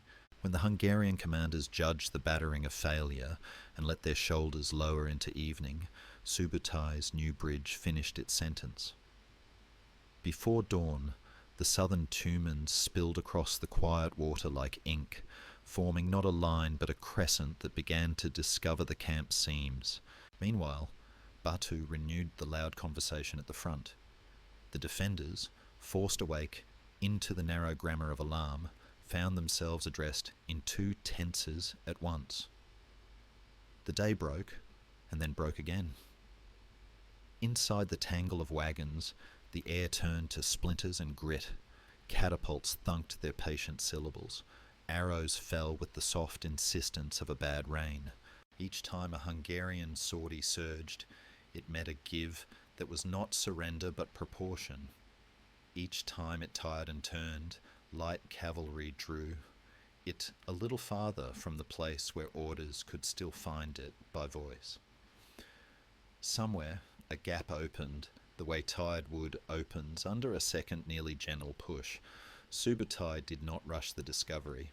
He widened it like a craftsman, trimming here with bolts and there with lances, letting the clamour of the front distract from the quiet completion of a flank that had travelled all night to participate in this single, precise hour. When the crescent closed, it did not do so with theatre. It was a pocket silently sown. Panic tasted of smoke and iron, and the old sour knowledge that no one is coming through to you from the other side. The camp's clever embankments, so proud of their neat right angles, learned what walls always learn when surrounded, that geometry cannot replace air. He did not stay to preen. He opened lanes for the escape of fear so that the killing would not become indiscriminate chaos, because chaos is bad logistics, and then turned to the unromantic business he valued most. Inventory, message, repair. Bridges were pulled down or left up, according to how he wanted rumour to run. Roads were scored, with notes in the minds of officers who would use them again. Drovers warded, remounts with the fussy tenderness of people who know tomorrow's speed is being brewed in this hour's buckets. He released prisoners in small, deliberate trickles bearing untrue truths about where he meant to go next. Others he kept for skills and maps. A few who had made careers of burning poor villages tasted a justice that travelled without banners. His art was not cruelty. It was coherence, the arranging of violence, so that it served a future and did not merely decorate a past. From cloisters and courts the reports wrote themselves in frightened inks, demons with bows that could reach the moon, horsemen who turned into birds, allies who had surely betrayed the cause. He ignored the metaphors, reading only the facts they tried to hide, and moved his axis again along valleys that preferred wagons to lances, trusting the scouts who could smell an ambush in the way a stand of trees kept its silence. Europe, for its part, began to practice the new arithmetic, fortresses choosing to shut rather than sally, councils debating whether to fight in belts instead of points, kings discovering that messengers who arrive in time are a kingdom's first cavalry. He had not come to plant a flag in cathedrals. He had come to prove that the continent's wide rooms could be entered and left at will, and that distance, once the most reliable ally of the settled, now served riders whose maps were written in the grammar of hours. And yet, as in all long stories, another tide intervened. Word from the east of a death with a wide shadow, summons to Kurultai, the logic of succession imposing itself on the logic of campaign. He understood leaving while the wheel still turned under his hand. It spared his armies the slow rot of overstaying and taught his enemies the bad habit of relief. Along the rivers, the wreckage sighed into mud. Along the roads, villagers came out with the practical sorrow of sweepers after a parade. In camps, farriers rasped hooves and pretended not to listen for the order that would say where the next hill lay. On a ridge above the Sarjo, he looked back not with sentiment but with a craftsman's critique. The bridge could have been raised sooner, the smoke thicker here, the message to Baidar worded with one less ambiguity. Then he turned his horse's head toward the gate end he had entered and began to retract the net so neatly that the fish, for a time, could not prove which pond had held them captive. Night on the plain does what night everywhere does, returns the world to its first shapes, river, hill, line of trees, until strategy becomes merely the way a body chooses to sleep. Fires ticked and lowered, sentries counted their heartbeats to stay awake. A scribe finished a report with cramped fingers and wondered whether anyone would read it without folding it into fear. Somewhere in a ruined wagon circle a child found an iron buckle and turned it in his hands as if it were a moon. Somewhere a monk ceased to pray for deliverance and prayed instead for understanding, and the general who preferred maps to speeches listened to the dark for the sound he trusted most. The breathing of horses at rest, steady, mending, ready to move the world again at a signal no louder than a lifted hand. Part 11, Baibars at Ain Jalut, 1260. Let the chest soften, a green valley opens beneath the slopes of Gilboa, and the wind moves through reeds that remember drums. He rode with the poise of a man who respected predators, and therefore tried to think as they do. Baibars, Circassian-born, Mamluk-forged, had been tempered first in markets and barracks before history allowed him a general's daylight, and that early apprenticeship in uncertainty taught him to love two things, preparation and terrain. The valley they chose was not an accident. Jezreel's bowl had water, Ain Jalut's spring whispered out of rock, and low ridges folded the ground into pockets where a patient army could disappear and then arrive, like a second thought made suddenly decisive. To the east, dust carried rumours of Kit Buka's vanguard, a Mongol general who held himself like an oath, fierce, efficient, convinced that the westward sentence begun by his masters would finish itself upon these fields. Behind Baibars stood the young Sultan Qutuz, the weight of Cairo's fate on his shoulders, and an army of men formerly enslaved who had learned to repay ownership with discipline. Above them, the morning sky kept its own counsel, wide, rinsed, of last night's cool, and uncommitted. He did not meet force with declaration. He arranged the day the way a hunter arranges a blind. In the groves and folds, He posted reserves with orders to be as quiet as plants until a single signal budded into sound. Along the front, he placed squadrons chosen for the paradoxical courage of skirmishers, men who can ride close enough to touch death and then, at the right heartbeat, withdraw without shame. The nakarat, kettle drums, waited under covered hands, and banners hung slack as if the cloth itself were listening. Kitbuka came lean and sharp from Damascus, his detachments moving like the grammar of the steppe, probes, pricks, crescents that promise enclosure. He expected panic to cost his enemy their order. He had seen it purchase cities before. What he met instead was a narrow music, Baybar's forward wings gliding in, stinging with arrows, then melting back, teasing the Mongol appetite into the exact corridor where the valley pinched and the ridges learned to whisper. The morning thickened into that dangerous hour when good discipline longs to be dramatic. Dust wrote blurred script across the plain. Riders coughed it down and tasted iron. Horses' flanks shone as if the sun had moved too close. When the Mongol pressure grew intimate, volleys coming from angles that asked too many questions at once, Baybars let his skirmishers become rumour. They fled just long enough to be believed.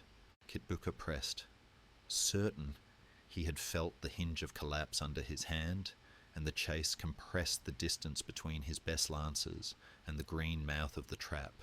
Then the drums spoke, not loud so much as final, and the brush gave up men in disciplined avalanches, Mamluk cavalry down the flanks and across the front, reserves chewing the horizon smaller, archers stepping out of shade into a mathematics they had rehearsed by lamplight. At the centre, Kutus abandoned the formal grammar of sovereign distance. He threw back his hood, called the old cry, Wa Islama, and led a thrust that was less theatre than honesty, because sometimes the rank and file need to borrow their courage directly from a face. For a breath, the lines behaved like two clenched hands pressing together. Then the pressure began to find seams. The Mongol genius for encirclement met a valley that refused to be a clean canvas, and where the ground narrowed their favourite arcs into cramped gestures, Mamluk sabres found ribs instead of air. Kitbuka fought as if the world had to remember him, hard, upright, a soldier proud of having earned command far from his own hills.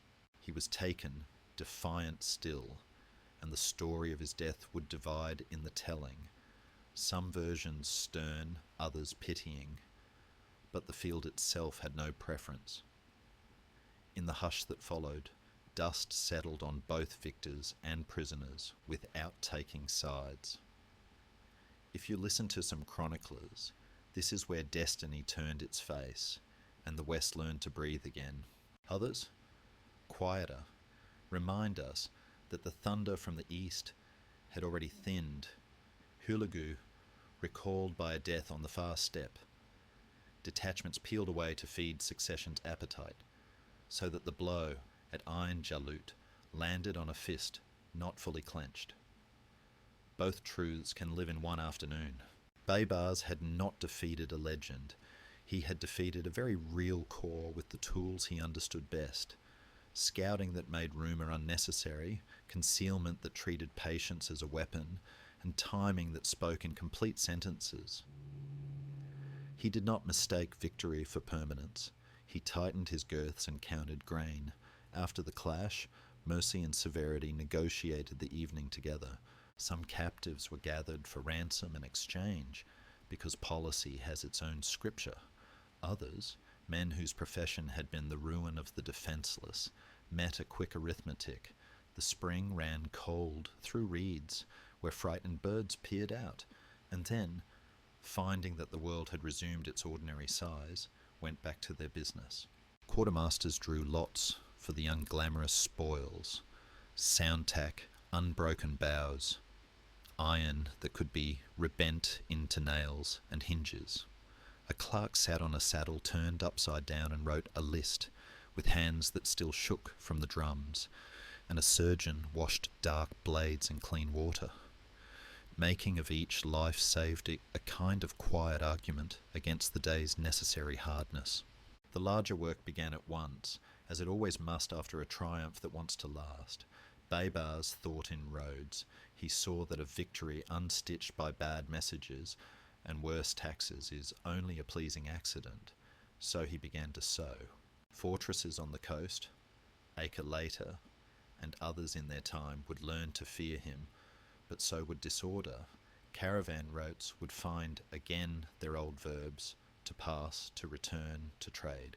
In Cairo, administration would grow a new spine, couriers on the barred, galloping news, as if news were grain, judges paid and watched, Waqf endowments cultivated the way an attentive man tends vines, with the aim that tomorrow's shopkeeper would believe the world safe enough to be boring. It is a high calling, boredom. Empires that supply it without cruelty are rare. He knew also the vanity set like a trap in triumph. The Mongol cavalry had been checked, not erased. Levants shake for years after any shock. Frontiers teach a recurrent humility. He drilled the habit of reconnaissance into officers whose wounds were still wet, ordered horse changes, as if the next battle had already sent its invitation, and sent letters whose sentences weighed the right mix of warning and courtesy. Legends, he understood, are made of images that the tired misremember prettily. He preferred schedules. Yet legend came anyway, because people sleep better when they can imagine a shape, to fear meeting a shape, to trust. In songs around cookfires, the shouting of Wa Islama grew taller. In markets, the name Baybars travelled like a coin tested and found honest. Toward night, as the valley cooled and the reeds stopped speaking in the tongue of noon, the men heard unfamiliar quiet. No hooves pressing close in the dark, no sudden arrow rain practicing its cruel lullaby. Stars took their places above Gilboa with the mild authority that outlives treaties. Somewhere a groom rubbed a lathered neck and thanked the horse under his breath for obeying 100 small commands that no chronicle would bother to remember. Somewhere a scribe folded the casualty list and pressed it under a cup to keep the ink from blurring in the dew. The spring kept on. It always had. And beyond this night, in another country of damp fields and stubborn hedges, you might imagine a different banner, testing a different ridge, a shield wall, remembering how to hold, while hooves look for purchase in mud. But that is a later road. For now, let Jezreel lie green and dark, the drums asleep, the reeds still, as if the valley itself were keeping the promise that men, even good ones, cannot always keep for long. Part 12. Robert the Bruce at Bannockburn, 1314. Let the shoulders drop. A June dawn opens over damp meadows where larks stitch the sky with nearly silent thread. He chose ground the way a careful mason chooses a foundation, testing the earth with his heel, feeling where water liked to linger and where trees had learned the habit of wind. To the west, the rough shelter of New Park. To the east, the low, treacherous Carse, where grasses hid their wet intent. Between them ran the Bannock and the Pell Stream, two dark ribbons ready to narrow any grand idea into a tight passage. He had been made by disappointment as much as by courage. Ambushes survived, oaths paid for in exile, the patient knitting of kin and captains into something that could endure weather and kings alike. They called him Robert, and on these fields he meant to teach an old truth to a newer, heavier army, that pride travels poorly over bad ground. The first day announced itself with a bright, dangerous courtesy. Out from the English van there came a single knight, Henry de Beauhun, helm polished into mirror and intention sharpened to a single point, the kind of charge that story loves, because it is simple to remember. The Scottish king, not armoured for pageant, but for work, sat a small horse with an axe whose haft had learned his hand.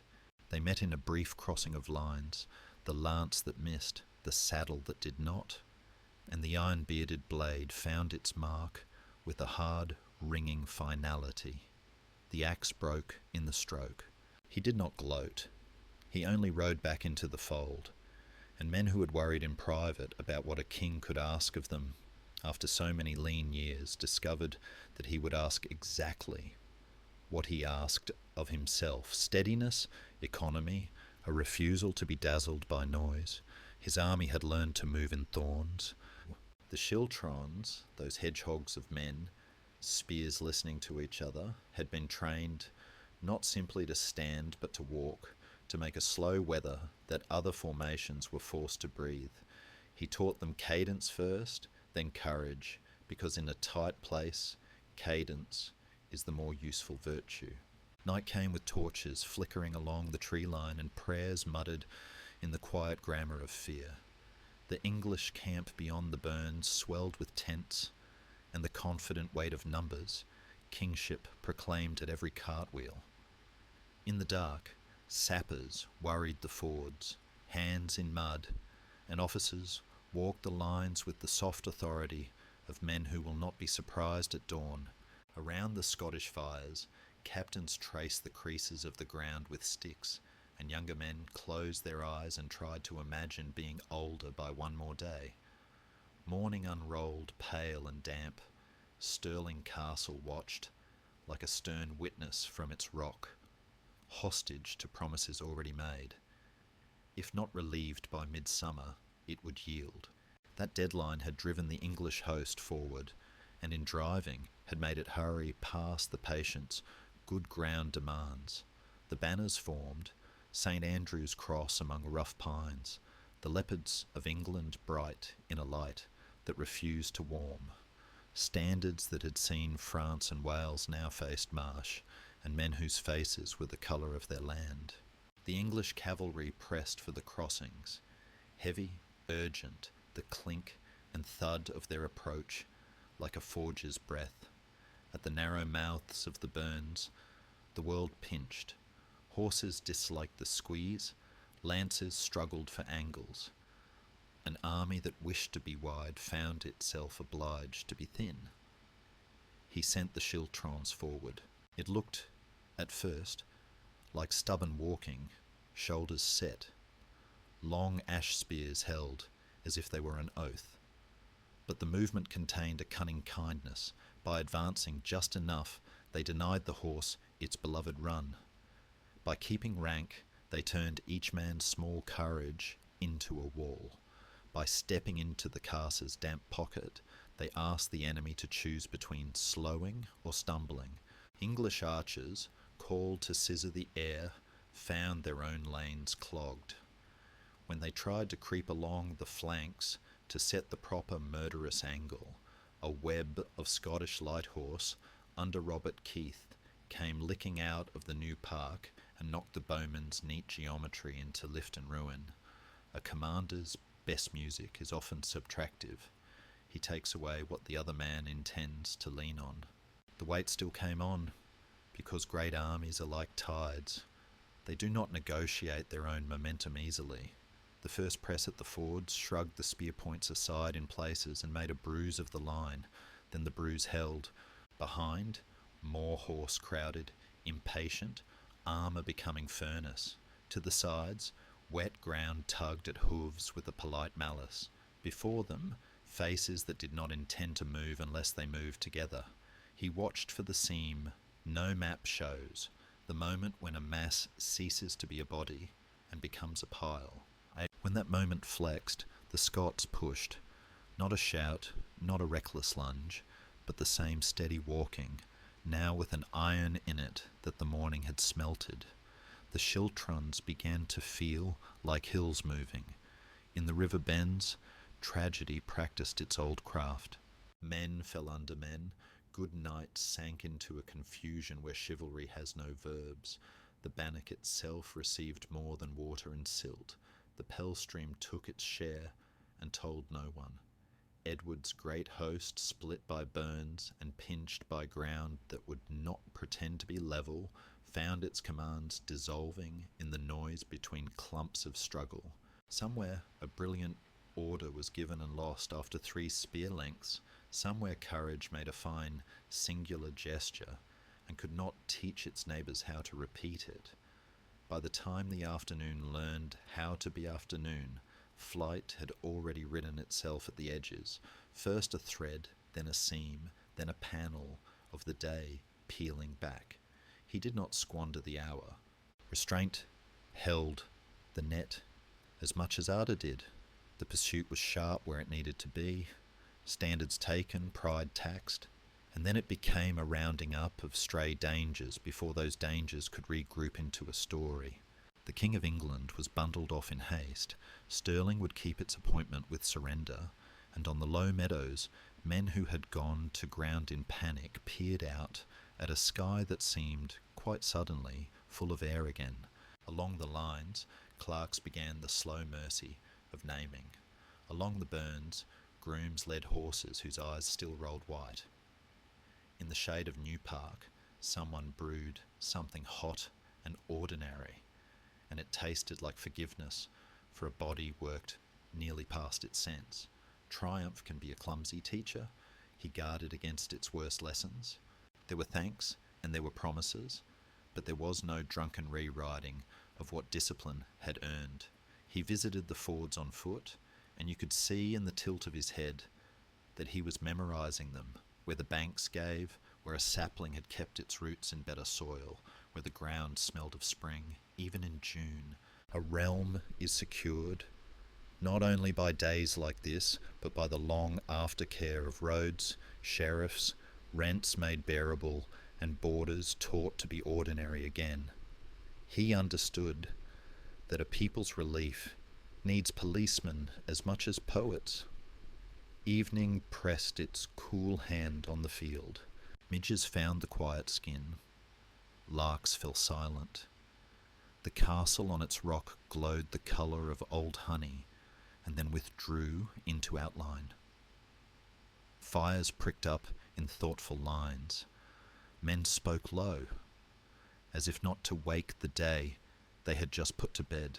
Somewhere a smith turned the broken haft of a royal axe in his hands and considered how to fit it with a new head, because tools, like countries, must be repaired after use.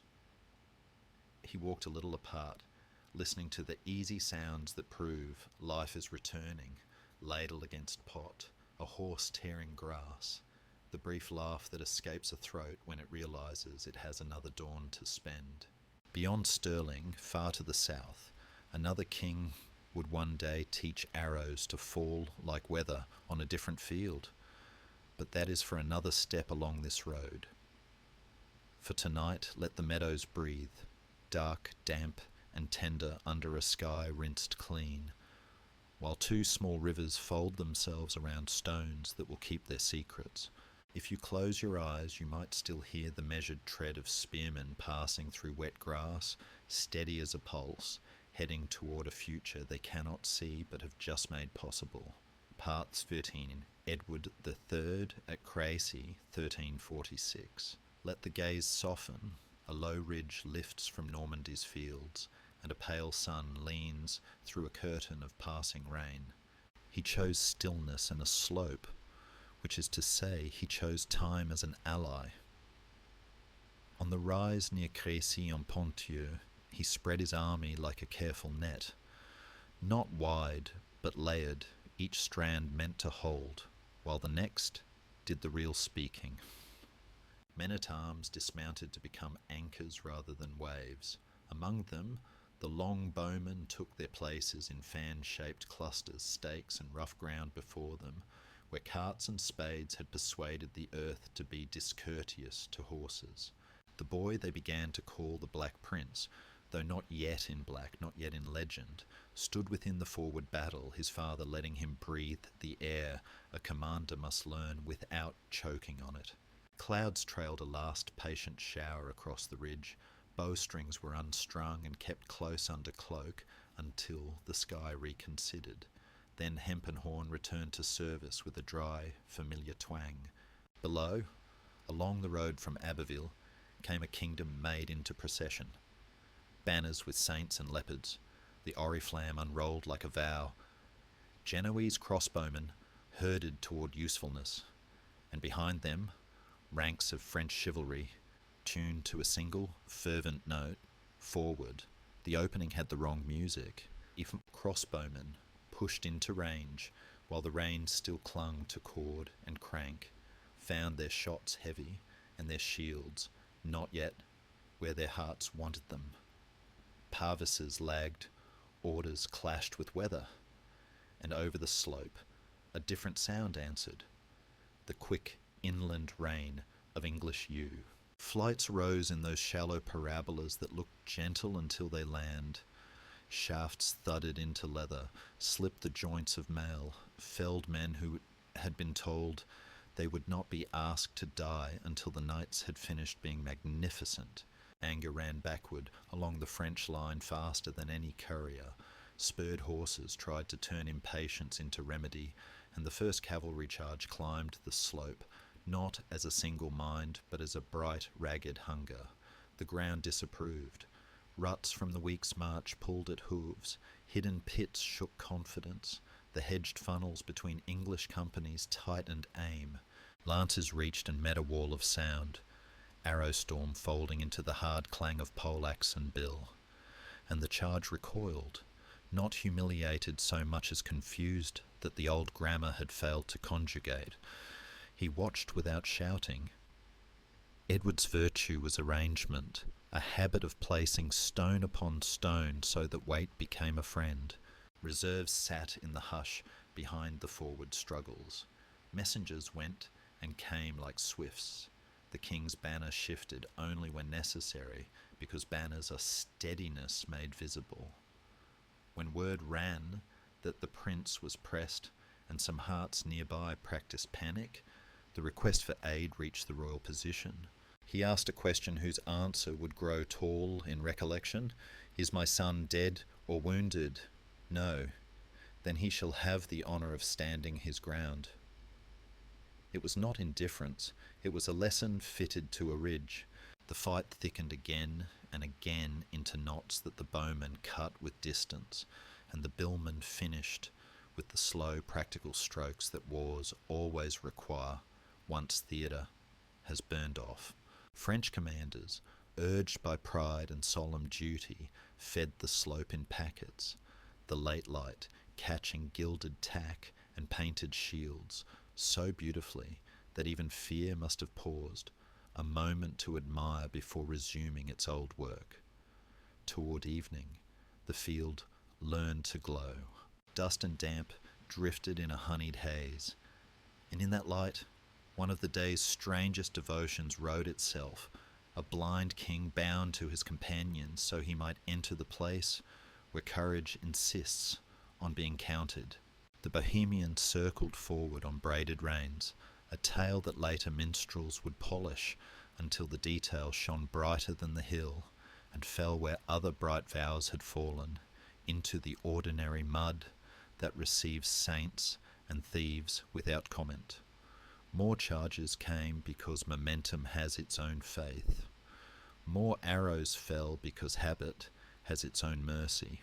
The English line, arranged to breathe, wedges of space left for the living to move and the wounded to be carried, did not spend itself in drama. It spent itself in pace. When a section tired, the next stepped. When a company found itself deafened by noise, a quiet hand drew it a few yards back, and another took its view. By the time the sun had lowered into the trees and the first cautious stars were finding their places, the slope had taught enough lessons for the day. He did not chase shadows. Night is a thief of victories when men let it be. He preferred reckoning to romance. Torches were set where order needed warmth. Sentries posted where pride might otherwise stumble. Water parcelled.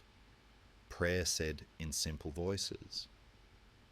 Clerks began to write the mercy of names, and surgeons, those mute priests of salvage, laid out knives and lint in tents that smelled of tallow and iron. Downslope, the groans of the fallen rearranged themselves into a map of where tomorrow's pity would have to walk. The boy who had learned to stand remained standing. The father counted arrows left, horses sound, captains whose nerves had not frayed. Across the dark, messengers rode to scout a second day that would not be needed.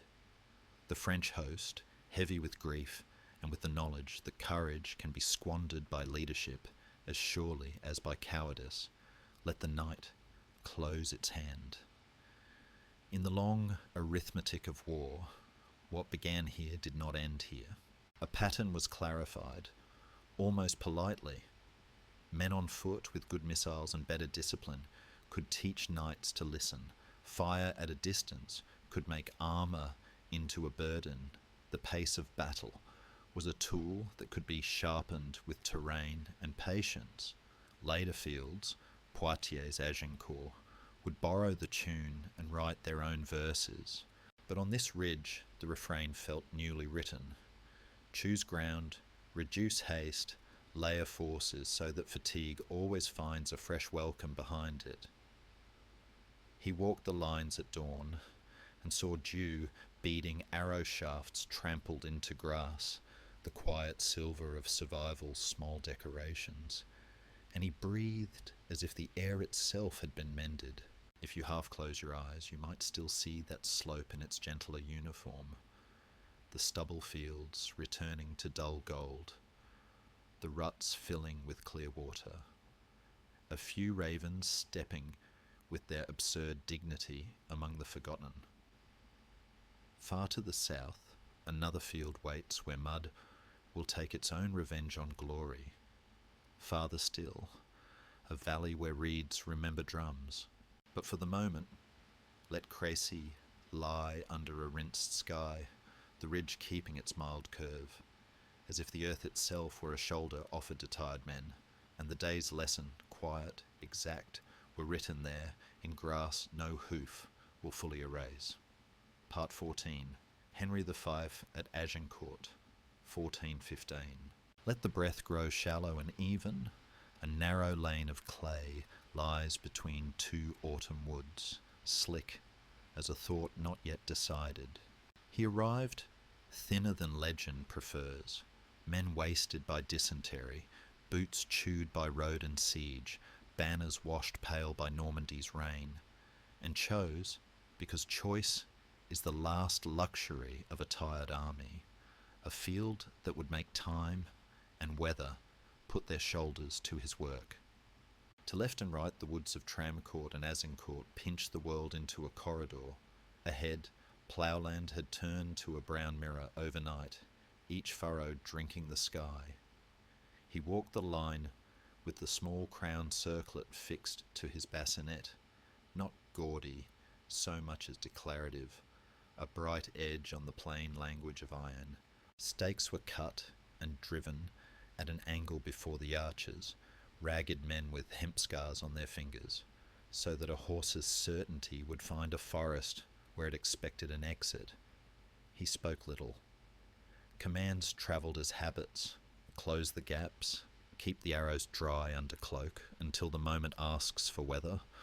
Remember, the ground is on our side, if we do not betray it with haste. Across the mud, the French host gathered in bands of brilliance, lances painted, jupons bearing leopards and lilies, drums and trumpets that tried to persuade the day into spectacle. They had come to harvest a small, presumptuous invader. The field had come to teach a slower grammar. The first movement tasted of rain. Genoese and French crossbowmen tested the distance and found it uncooperative. Parvises lagged in the mire. Cords sulked with damp. Henry's archers stepped to their low fences and made a weather of their own. The shallow, implacable parabolas of view that arrived like a correction rather than a threat. Shafts sang into visors and joints. Horses learned to distrust forward. Men-at-arms in the van realized, too late for vanity, that they were sinking while still out of swing's reach. Knightly pride does not yield to arithmetic easily. The mounted charge came on anyway, a reduced thunder boxed between trees, and found itself snagged on the angled stakes and the quick mallets and knives of men used to being despised. The cavalry recoiled, and, in recoiling, added weight to the press of the dismounted advance that tried to follow. The front ranks pushed by the ranks behind, all of it kneaded by water, until armour became an argument the body could not finish. He kept his battle on foot, men-at-arms planted like gateposts among hedges of bowmen, because glory done from the saddle would only have taught the mud new tricks. The French first line reached at last, glorious in parts and already exhausted in some, and the slope near the English centre became a place where physics did more work than courage. Halberds found armpits, bills worried at knees, daggers looked for the thin seam between breath and steel. Men fell and were not permitted to stand, not by malice alone, but by the sheer press of armour and neighbour and ground, weight stacking on weight, until the lungs forgot their profession. In that human kiln, the old stories of single combat could not remember themselves. Noise replaced narrative. Gloucester went down and was dragged up again. York, grey with duty, was swallowed by the crush and did not return. Over it all, the king moved like a hinge, visible enough to staple nerve, ordinary enough to remind the line that endurance is a craft, not a miracle. When the first French division finally softened, the archers did what archers always do when distance has finished its say. They waded forward with mallets, stakes ripped from the earth and turned into cudgels, long knives for the ugly intimacy that chronicles tend to abbreviate. The second line tried to inherit momentum and found itself heir to mud instead. Somewhere to the rear, non-combatants and a raiding band fell upon the English baggage with a scream that sounded like a newborn counter-attack. At the same breath, a cluster of French reserves showed themselves at the wood's lip. Calculation, already taut as a bowstring, sang higher. Henry looked over a field thick with prisoners who were also insurance policies, and then, history's most disputed order, told his captains to kill rather than be caught between a fresh storm and a hostage army. Some refused until knights were set among the archers to make the arithmetic credible. The act sits in the throat of memory like a shard. Even the friendliest ink will not quite dissolve it. He did not defend it with words. He only kept the day from widening into catastrophe. By late light, the third line lost its appetite. Men who could not bear to be seen retreating began to look for other verbs, to drift, to halt, to become useful as ransom tomorrow rather than trophies today. The names that would fill poems and indictments let themselves be taken, Orléans among them, while others lay where the mud and iron had agreed on finality. Trumpets forgot their bravado and learned discretion. He walked the front with the peculiar gentleness of a soldier who knows that victory is loud and grief is quiet, touching a shoulder here, a torn vambrace there, pausing where the ground had kept someone it should have spared. Clerks began their patient litany of the living. Surgeons washed brown knives in water that smoked with breath. Grooms led hollow-flanked horses to such grass as could be found along the field's drier margins. In the little church at Maisoncelles, a thank-offering was said that sounded more like exhaustion dared to speak. What began on this clay wrote itself into a wider book whose pages we thumb by names. Poitiers, remembered, Agincourt, repeated as proverb. A century stretched by wars that were really arguments about pace and money and the dignity of towns. The lesson here was not that arrows are magic or that chivalry is fraud. It was that ground and patience can teach even famous men to listen. He had asked the rain to be his ally and then behaved like someone who deserved an ally. No grand gestures, only the correct ones, no chase into a dark full of spectacular mistakes. A clean withdrawal to Calais, with the living counted and the dead honoured, enough not to be used as rhetorical furniture. The crown circlet came off, the helmet steamed in the cold. The king looked smaller without the day, as every man does. Dusk laid its careful hand across the meadow. The furrows filled with a thin glitter. Crows arranged themselves along the edge of the wood and watched with the indifference of old citizens. A wind moved, and the field smelled of wet iron and turned earth.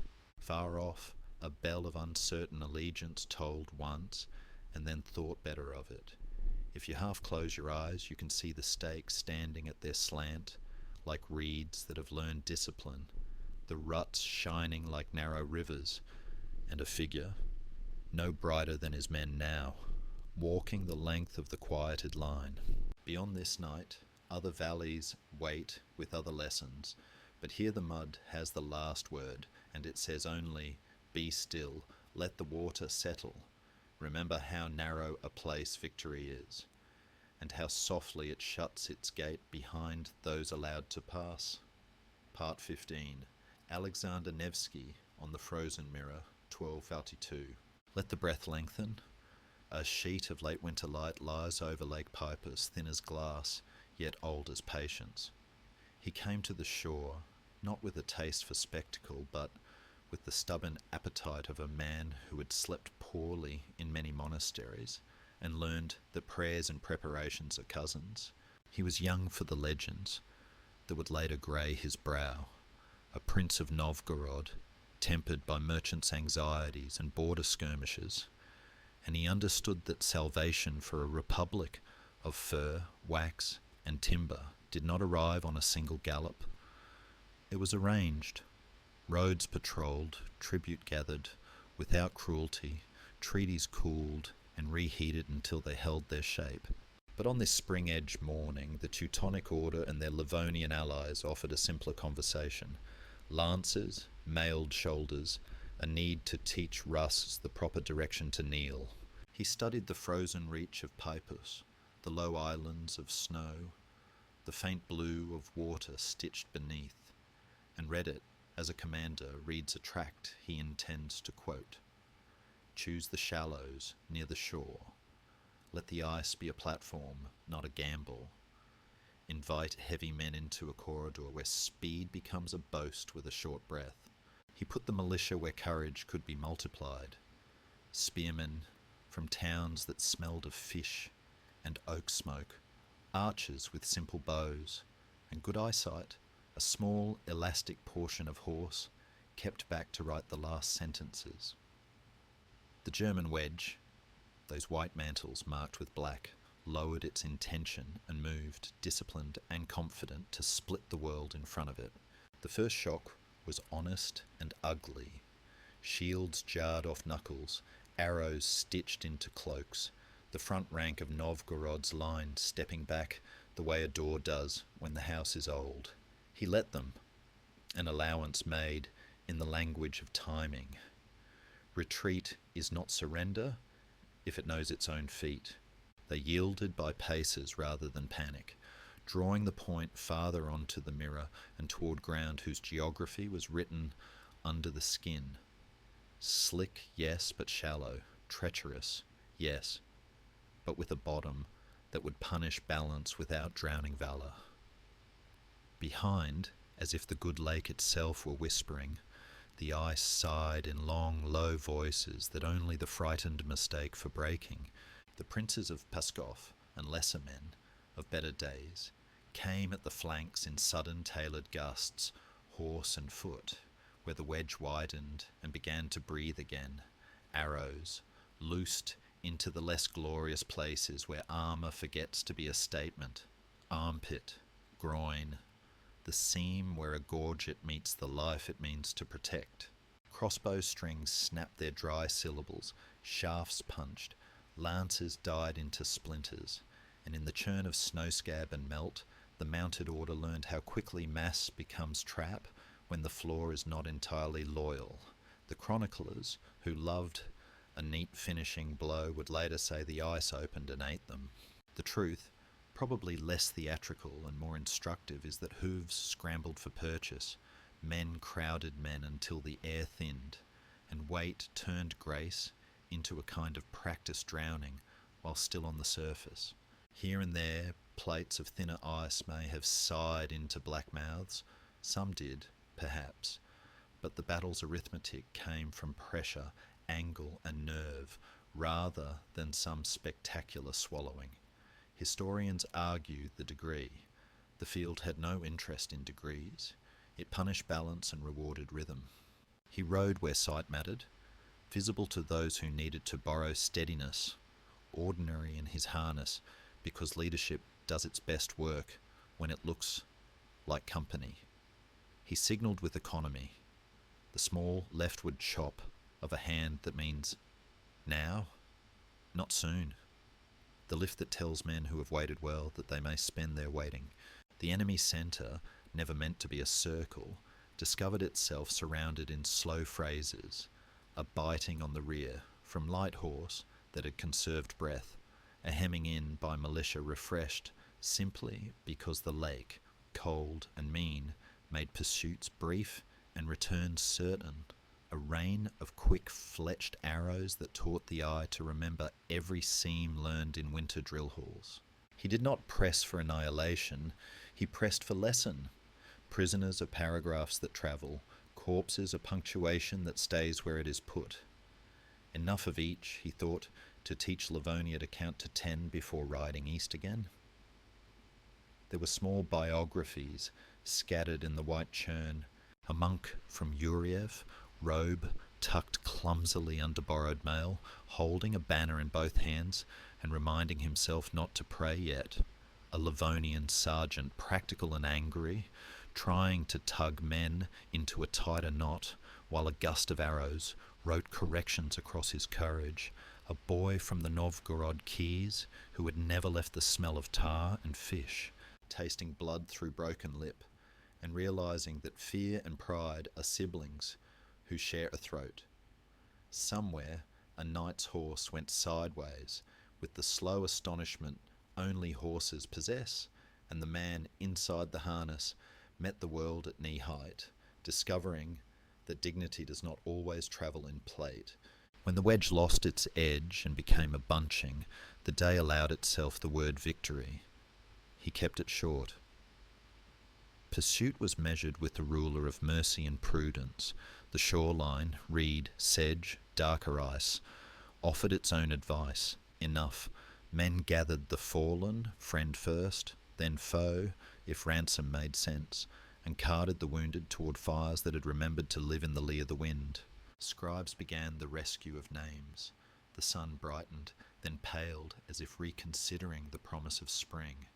On the flats, a few black holes widened where armour had opened the ice, and then stopped widening because the water beneath was not a bottomless myth, but a knee's depth of very cold truth.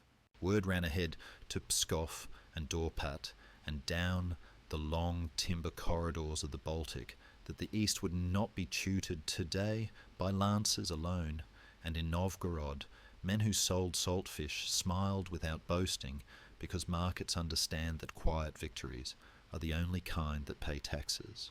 He did not return to town as a banner pretending to be a man. He returned as a steward who had arranged a reprieve, and new reprieves turn sour if they are not salted with work. Ambassadors must be met. Monasteries must be repaired where soldiers have been careless. Toll bridges must be counted and watched so that income trickles into soldier and bread. The icon painters who see further than most would later set him before the Mother of God and teach generations to overlay sanctity on discipline. It is a fair kindness, even if his medals were made of roads kept open and barns kept dry. In later decades, stories about him would become furniture in the house of a nation, moved from room to room as regimes redecorated. The lake would freeze and thaw and freeze again. The Teutonic order, learning and forgetting, would find new doors. And the republic he guarded would practice its old habit of arguing while surviving. A good day does not cancel a hard century. It makes it bearable. Evening on Papus is a soft erasure. The ruts where men fought smooth under wind. Tracks of panicked horses widen and then blur to nothing. The lake, pleased with itself, turns the colour of pewter hammered once and then left alone. He rode the edge where ice became shore, listening to the small, companionable noises of survival. Leather creaking, a kettle choosing to boil, a man laughing because his friend still laughs back.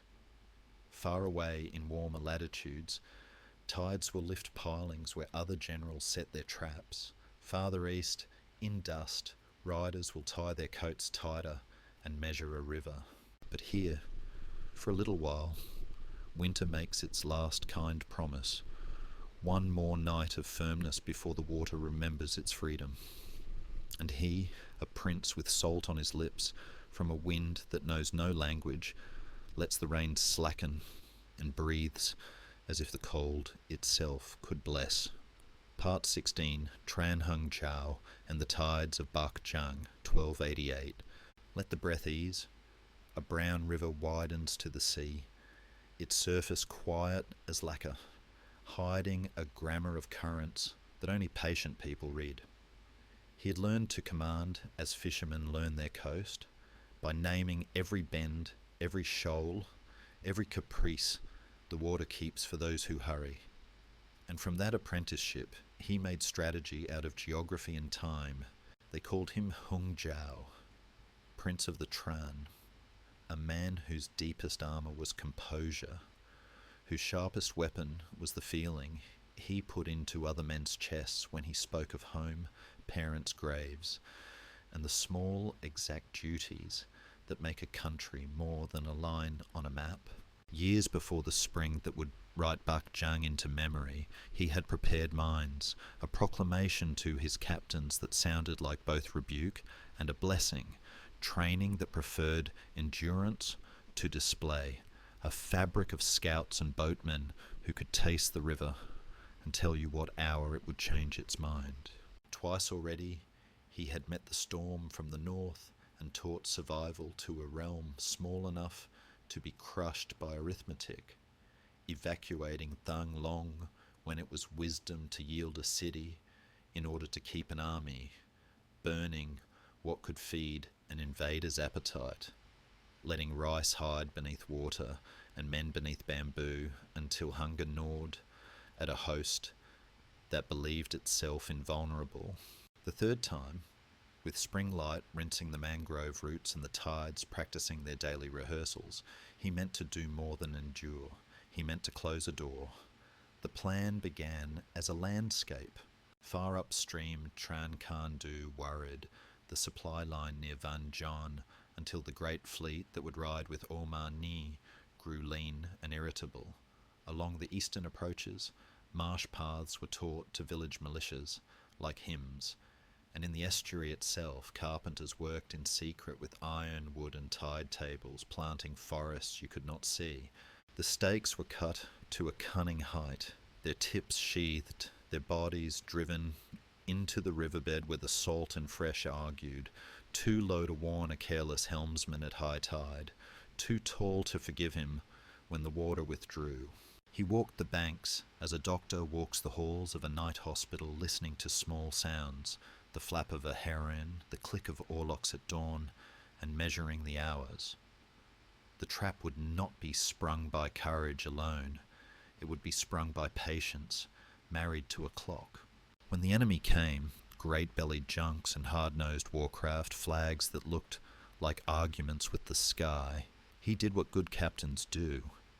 He made them feel the day belonged to them. Light craft harried their flanks and fled. Batteries along the folds of the shore stung and then went silent. Guides were allowed to survive, who praised deeper water ahead. The river widened obligingly. Smoke drifted in gentle veils, as if modesty had chosen to dress the channel. And the flood, swelling and kind, carried ships past points where a wary man might have stopped to wonder why the banks kept so perfectly their unfriendly silence. The fleet pressed, confident that weight is wisdom, and there in the broad reach, where the drowned forest waited under brown light, the signal passed like a bird skimming. Now, it happened first as a feeling in the hulls, a scrape that could be ignored, a shiver in the rudder hand, the subtle refusal of water to be water. Tidal breath turned in its chest. Prows found iron that had not been there an hour ago. Sterns struck and held. Oars bit mud that yesterday would have been river. From both banks and from the low tongues of land that lay hidden in the wide mouth, the small boats came back, oars clipped to silence, archers kneeling with calm wrists, jars of pitch warming like dark fruit. Not a single glorious charge, but a long, deliberate narrowing. Fire ships pushed where panic would run. Bolts and stones falling in patient sheets, spearmen leaning out from prow boards to rake confused decks. The proud geometry of the fleet, lanes, signals, the neat arithmetic of command, collapsed into tight circles of men trying to make order with their voices. Some barges tried to back water and discovered the river had lined its conversation with teeth. Others slewed broadside and offered their ribs to fire. In the shouts, foreign tongues and local curses tangled. A captain lifted a standard that meant, "Follow me," and found he could not move. Soldiers who would cross continents met an element that would not negotiate even with their courage. He did not waste the hour. Along channels his pilots had memorized by moon, he slid reserves into the seams, pressing where the trapped formation had left the day weak, leaving exits just wide enough to bleed the frenzy without letting it organize, because a battle saved from chaos is a harvest saved from rot. The river itself took prisoners, iron and flesh together. Others were pulled to the mud flats and bound, trembling less from fear than from the body's astonishment at so sudden a change in truth. Omani, driven out of decision by the tide line and the bite of unseen forests, forced his craft through narrow water with a handful and fled seaward to a future that would be smaller than the past. Other commanders were hauled ashore, blinking in the smoke, to meet the politeness of victory that has learned to conserve its hands. On the banks, villagers who had learned discipline under whispers, women with wet hems, boys who had watched more than they had been told, brought bowls of water and bundles of cord, doing the day's second work, steadying triumph before it slipped. He remembered the dead without arranging a parade. The tide fell and showed its disquieting harvest. Charred planks snagged among green poles, helmets tilted like fallen moons, oars standing where men had used them as prayers and then let them go. He walked among his captains and spoke of repair, nets to be mended because there will be fish tomorrow, paths to be cleared because news must travel without stumbling, granaries to be replanted because a victory that does not feed ordinary mouths is only a story. In the citadel, scribes would one day write this as deliverance and carve it into the furniture of national feeling. Monks would burn incense and ask the river to keep its kindly habits. Children would be told of a general who turned water into ally and saw the world the way fishermen do, half in the visible, half in the patient beneath. He in the moment counted boats fit for patrol and men fit for the next week's cough. The larger arithmetic reached north. Empires that had wished to make of the coast a station in their long sentence discovered that grammar can be local, mangrove and mud, rain and ebb. A people whose idea of honour included hiding when hiding keeps fathers alive. The lesson travelled in several scripts, reports stained with smoke, rumours swollen with embarrassment, maps corrected with small chastened lines. There was no finality. History dislikes the word, but there was a closing, and closings matter. A frontier that decided it could be itself, a court that found pride with less shouting, a season of breathing that let villagers remember harvest songs instead of alarms. And in the private ledger of a commander, there was the knowledge that he had used the country as it wished to be used, without vanity, with exactness, so that the river, pleased with itself, might consent to share its strength again when some later century forgot how a tide can be a hand. Evening, up the estuary, is a soft brown. The mangroves breathe, the mud cools, small crabs write undeciphered alphabets where armoured men fought, and the hidden stakes, forest turned to iron and duty, vanish once more beneath a surface that pretends innocence. Somewhere, a child in a stilted house hears boats knocking gently and cannot imagine a day when the river had teeth. Somewhere an old pilot squints at the line of foam and knows, by the taste of the air, that tomorrow's flood will arrive a little earlier. He stands a moment apart and listens with him, the same listening that began the plan, letting the broad water darken until it resembles a lacquer box closed for the night, its secrets safe, its edges warm to the hand. Part 17, Timur and the Net that Tightened. C. 1370-1405. Let the breath grow quiet.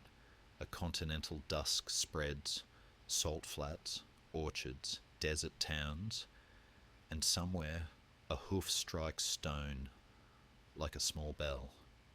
He learned to move as if the earth itself were a lattice of hidden paths, and by the time people agreed to call him conqueror, he had already built a kingdom out of timings. In Samarkand he set turquoise against sky and ordered gardens as if geometry could persuade the world to be kind, yet his messengers galloped under orders that allowed no softness. Assemble, march, encircle, return. Artisans and scribes travelled behind the spear points like seeds borne by wind, captured, cajoled, resettled, so that domes might rise where dust had stood the year before. The camps around him smelled of leather and bread. The command tent smelled of ink. He did not confuse the two. He liked plans with more than one hinge, feints fed with truth, promises that could be kept in two directions at once, couriers taught to find moonlit fords by listening to frogs. The men under his wolf-tail standards were a patchwork stitched at tight. Turkic, Mongol, Persian, whatever the steppe and the oases could be persuaded to lend, and the stitch that held them was the expectation that orders would be both hard and correct. He practiced severity the way a mason practices level, because fear travels faster than carts. Cities that opened their gates learned an accountant's mercy. Those that slammed them found themselves added to a harsher arithmetic.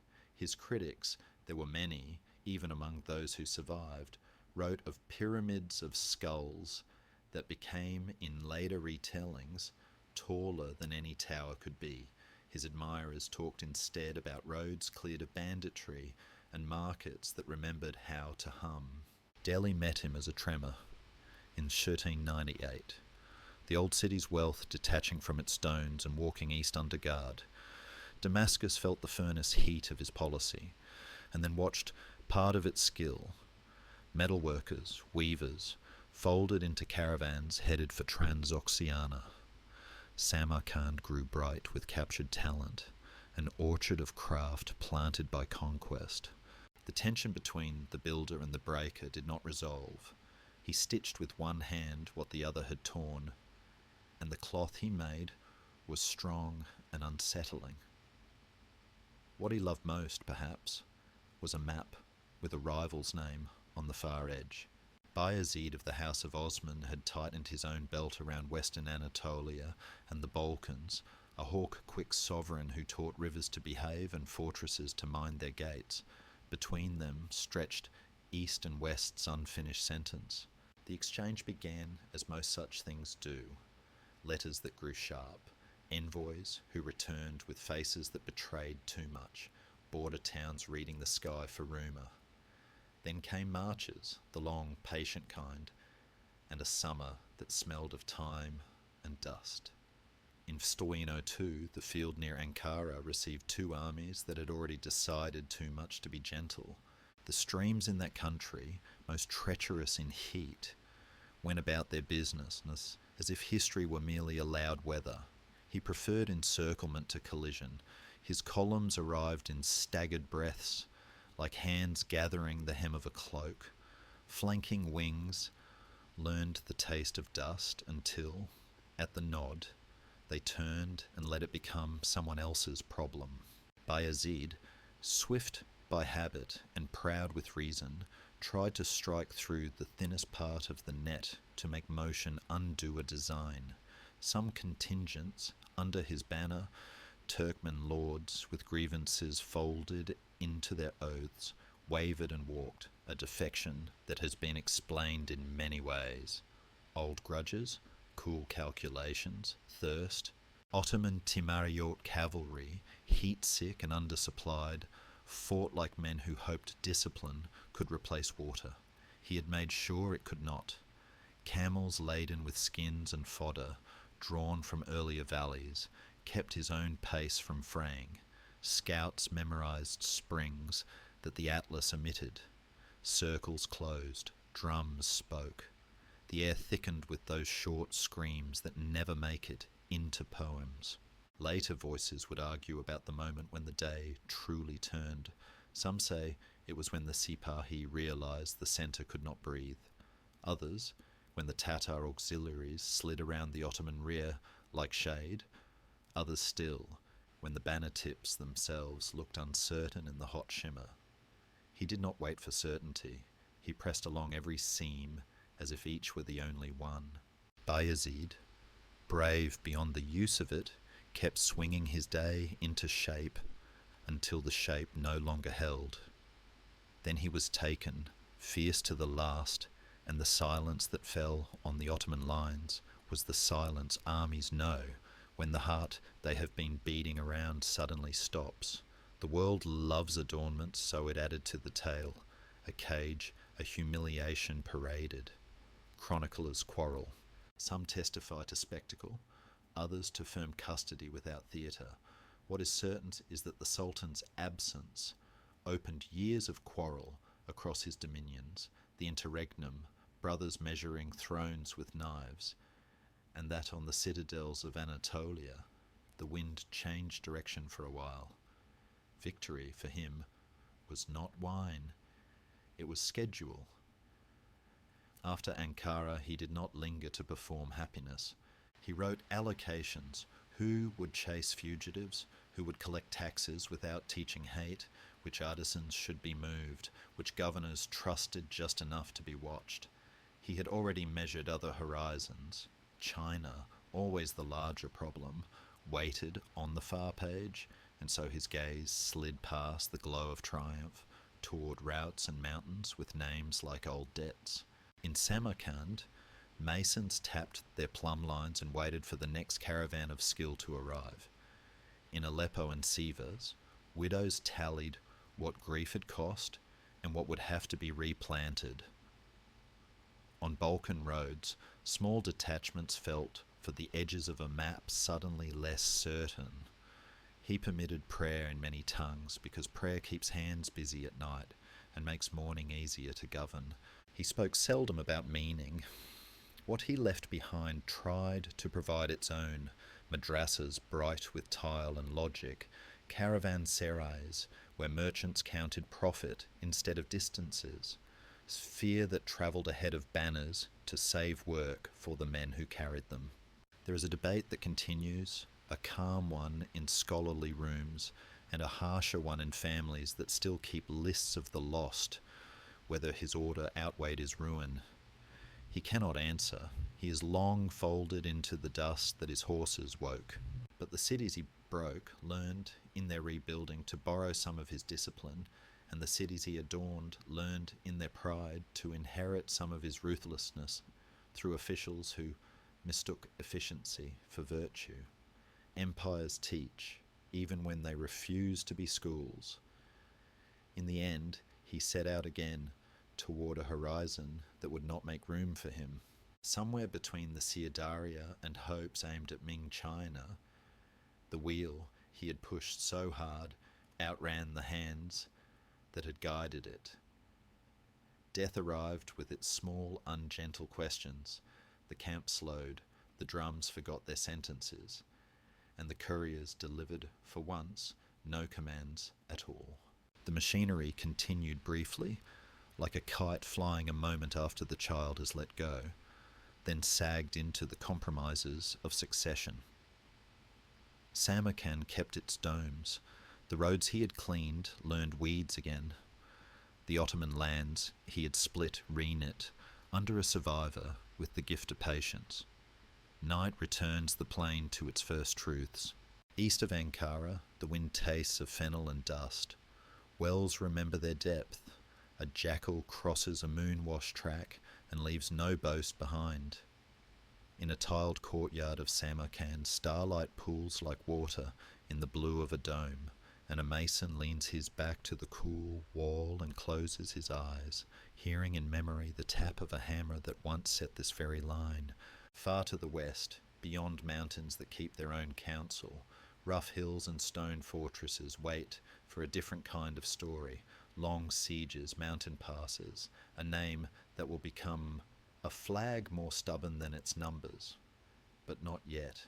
For now, let the steppe breathe and the orchards hold their fruit, and listen to the small bell of a hoof on stone receding down a road that will forget him, as all roads eventually do. Part 18, Skanderbeg and the Stone, that refused, Fjordsfall, 1368. Let the breath settle. Mountains gather around northern Albania like old hands, and in their palms, small towns glow with hearthlight and stubborn grammar. He was called Gheorghe Castrioti by those who loved him, and Skanderbeg by those who measured him in trouble, an echo of Alexander co-signed by enemies who preferred analogies to admitting surprise. He had learned war first in the wrong uniform, a hostage made into an Ottoman officer, trained in the empire's rigorous kindness, feed the horses, rise before dawn, keep maps dry, obey good orders, even when pride bites. From that apprenticeship, he carried home more than rage. He brought knowledge of how the machine worked, where it grew lazy, which roads its couriers favoured, which pashas believed fear could replace thought. When he turned the harness of his oath on a winter day and rode toward Kruzia, the citadel that would be his hinge, he did not perform betrayal, he performed return. Snow lay thin on ridges that he knew like a shepherd knows the moods of his sheep. In the town below the rock, doors opened as if remembering an old conversation. We will try this together, yes, even though arithmetic scoffs. He treated the mountains as if they were colleagues. Valleys with the smell of chestnut and wood smoke were taught a new tempo. Messengers changing horses at hamlets whose ovens baked bread for warriors they would never see. Bells that meant gather, tolling once for council, twice for ambush, 3 times for honest retreat. The League of Leisure formed under a roof that leaked in honest places, princes and priests and hard men from poor villages declaring that a line of stone and will might slow an empire if the line learned how to move. He trusted landscape to do the heavy lifting. In winter he let snow become a border with teeth. In summer he let dust make caravans and columns visible long before they grew dangerous. He taught his captains to waste nothing, arrows gathered after skirmishes, saddles repaired with care that looks like love, scouts paid first, and paid well. In the folds of the mat and shkumbin, he made absence into a tactic. Let them come to where you are not, make them thirsty in the long climb, then appear, precise and brief, like a hawk's shadow on a slope.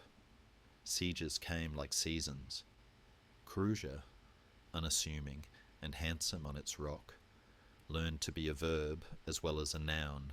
To Kruzia was to wait with credibility. The first storm swept in under Murad's standard, and then remembered it had oceans elsewhere. The second under Mehmed arrived, like an argument convinced of itself. He let the citadel become a lighthouse, small but bright, while the countryside turned into reefs. Convoys found their legs cut from under them by boulders coaxed from high ground. Outposts discovered that paths they trusted had braided into decoys. Night campfires woke to arrows that arrived as politely as owls. At Torviol, in the first declaration of his method, he dressed a centre in humility and hid his weight in the flanks, a soft invitation, then a closing hand. Later at Oranik and the long dances around the Drin, he rehearsed the same grammar with new punctuation. Opponents complained to each other that the Albanians fought unfairly, which meant simply that the ground had chosen a side. He could be hard where necessity kept its ledger. Villages that broke trust learned that an army which lives among its own must also be feared by them a little, or else promises melt on warm afternoons. But his severity was small compared to the scale of forbearance he insisted upon. Pay for wheat, do not frighten the herds, unless famine has already begun. Do not make a victory a theatre that teaches boys to love cruelty. He conversed with Rome and Naples and Venice with the exhausted patience of a man who needs money from people who prefer poetry. He sailed an old truth into new mouths. Help me to hold here, and you will not have to hold later on your own steps. Sometimes gold arrived neatly, and sometimes only letters did. He thanked both and planned as if he had received neither, because planning that waits upon miracles becomes relic. When aid came with strings, he tugged gently and smiled and did as he pleased on the passes at dawn. The great sieges of Cruzia have their familiar illustrations: stretched ladders, mines burrowing like blind animals beneath walls, cannon mouths smoking as if the mountain were learning to breathe hot. Inside, water was tallied like scripture. Outside, sappers listened to rock the way doctors listen to lungs. He walked the parapet with an economy that steadied people who had stopped believing in miracles and started believing in him, where artillery bit fresh chalk and sent it drifting like flour, masons patched with the tenacity of ants. Where morale ran low, he spent his own presence. Relief arrived from the hills like weather, a wind that changed direction without asking permission. The empire lifted, cursing politely, and the rock remained where God and geology had put it, which is to say, in everyone's way. In the small arenas, the ravines where a handful of men could deny 100, he took joy the way a tinkerer takes joy in a device that works. Feigned flights drew cavalry into green tunnels of beach where hooves forgot their education. Falling trees became sudden gates. Muskets, late to the story but eager to be heard, spoke close and few, and then were gone before echo decided what had happened. He wrote with absence and inked with surprise, never asking a village to die dramatically when it could live usefully. Priests blessed the ambush sites, and shepherd boys learned to count by the rhythm of patrols returning on time. Old women kept pots simmering for men who might not return, and laughed softly when they did.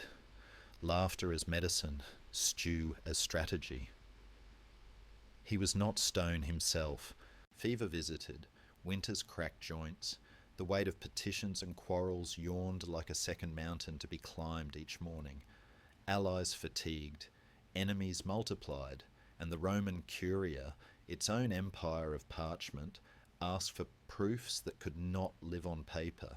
He offered them instead the sound of drums rolling back down passes, and the sight of an Ottoman banner hung quietly in a church, not as a taunt, but as a reminder, we are still here. When he rode, late in life, beard salted, hands remembering wounds, men stood up straighter, not because the sight was theatrical, but because habit, in a tired body, is a proof that lasts longer than speeches. Death came, as it likes to, between problems. He left behind a scaffold of custom strong enough to hold for a while, then the usual unravellings, princes who loved their own names more than the ridgelines, neighbours who mistook quiet for vacancy, an empire to the east that did not recognise the word finished. And yet the stone remembered. Crucia endured beyond him. The passers did their old work for other hands. Across centuries, a flag with a double-headed bird learned to rest and then to rise.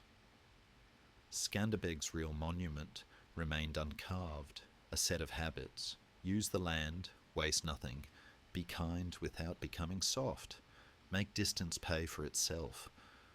That outlived the banners and the treaties that had tried to summarize him. Night collects quickly in those mountains. Pines blacken. The wind finds a new key to play. Dogs bark down in the valleys and then decide there is no reason to continue. On a ledge above Crugia, a watchfire breathes like a sleeping animal. Across the gulf of dark, a second fire answers. Between them, a town exhales dinner smoke and relief. Somewhere, a young rider checks his girth by feel and looks east, where dawn will arrive with the same pale impartiality, whether there is an empire behind it or not. And farther off, beyond these ridges and coasts, another fortress leans into winter, another banner strains against a different siege, the hard bookish patience of a city with a double name, whose walls have learned every language of weather. Part 19, Joan of Arc at Orléans, 1429. Let the breath come easy. A river city waits under pale bells, its walls ringed by timber engines and flags that do not love it. She arrived first as rumour riding ahead of hooves, the maid with a banner the colour of daylight, a voice that asked men to stand up straighter without telling them why their backs had bowed in the first place. And then as a small practical fact, a teenager in quilted jack and steel cap, hair shorn for a helm's honesty, asking captains for bridges and boats instead of compliments. Winter had left Orléans thin. The English girdle of earthworks and bastilles had taught the Loire to behave like a moat for someone else's house. The French command, clever and tired, had learned to make good speeches beside cold braziers. She stepped into that weather and spoke in nouns, powder, ladders, timbers, timing, adding to them a grammar no manual teaches, a confidence that moved like a lantern through a long corridor. Dunois, who knew these river winds and their bad habits, felt in her insistence not insolence but the friction that starts fires. The wind itself, as if persuaded by an argument only rivers hear, changed on the day she wanted it to change, letting the relief convoy tack up to the embattled docks, where hands that had forgotten joy found it again in sacks of meal and barrels that thumped like new hearts. She did not command by drawing lines in the sand so much as by erasing lines men had drawn in their minds. Armour borrowed and blessed, she carried a standard painted with saints as if it were a tool, and in a way it was. It gathered eyes. It steadied the hand that must set a ladder. It sailed above the noise like a white breath. She listened to counsel and then asked the one question councils often hide from themselves. When, on the 5th of May, they pushed against the English Ark, picking at Saint-Lô first, the monastery turned fort whose walls had learned to say no. And the day answered with the usual vocabulary of engines, bolts, and shouted psalms. On the next, Saint-Jean-le-Blanc, then Augemont. Each Bastille, a tooth extracted from a mouth that had bit into a city and expected to chew. She moved along the fighting's edge with a visible calm that made even the rash feel suddenly prudent. When men flinched, she leaned the flag toward the work, as if a cloth might lend a backbone. Her letters had gone ahead of her, like small firm sermons. Leave, she wrote the English, or you will meet a storm you do not require. And in the field, She behaved as if the storm was simply the weather that follows good decisions. At the Tourelles, where Bridge and Bastian wrote the siege's hardest sentence, the fight grew intimate and wrong-shaped, as sieges do when they break into street and plank. Artillery spoke from the towers, with the slow, harsh grammar of stone and fire. French guns answered from scaffolds that swayed like stubborn trees. Ladders pawed the masonry. Men slipped into the Loire, where it thickened under the timbers. And somewhere, on a walkway, that stank of pitch and splinters, she took an arrow high in the shoulder. Later, ballads would simplify the moment into a proof of divinity. Surgeons, more practical and tender in their way, drew the shaft with practiced hands, while she winced and then returned, a simple, foolish courage that makes the world forgive even larger foolishnesses. Toward evening, when the day had learned how to be tired, a push rose from the docks, and the palisades, like a tide, finally permitted to remember itself. Fire took, a gate yielded, the bridge tower taught itself to fall. The Loire, pleased, readopted the city. The English, who had planned to watch a hunger do their work for them, discovered that appetite has allies on both sides of walls. She did not invent victory, she conducted it. Long before visions found French ears ready to be comforted, other hands, Dunois, La Hire, the master gunners who could judge powder by smell and stone by tone, had been teaching the campaign to breathe. She joined their music and raised it a note. The army, which had been accustomed to making excuses in fluent prose, rediscovered the simpler language of marching toward a thing and doing it. Within a week, the encirclement frayed and then vanished. Prayer in the cathedral smelled like wax again instead of fear. Market cries hesitated, then resumed. Shy at first, as if speaking in a room that had recently been sick. From the ramparts men looked across to empty earthworks and felt the strange lightness that follows after months of wearing a particular dread like a garment. She knelt, gave thanks, and asked, with the impatience of the young who are right, what road led fastest to Rheims. Captains who had learned to love postponement began to dislike it, and that was perhaps the first true miracle. The arguments about her were already alive, even among those who would later agree to love her.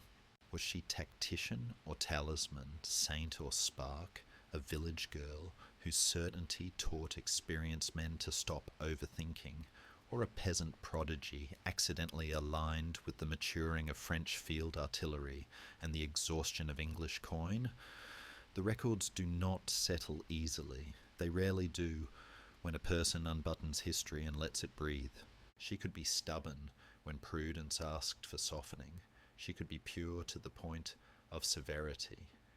And yet she had a housewifely genius for logistics, bread before bravery, bridges before speeches, that endeared her to the part of an army that actually keeps it alive.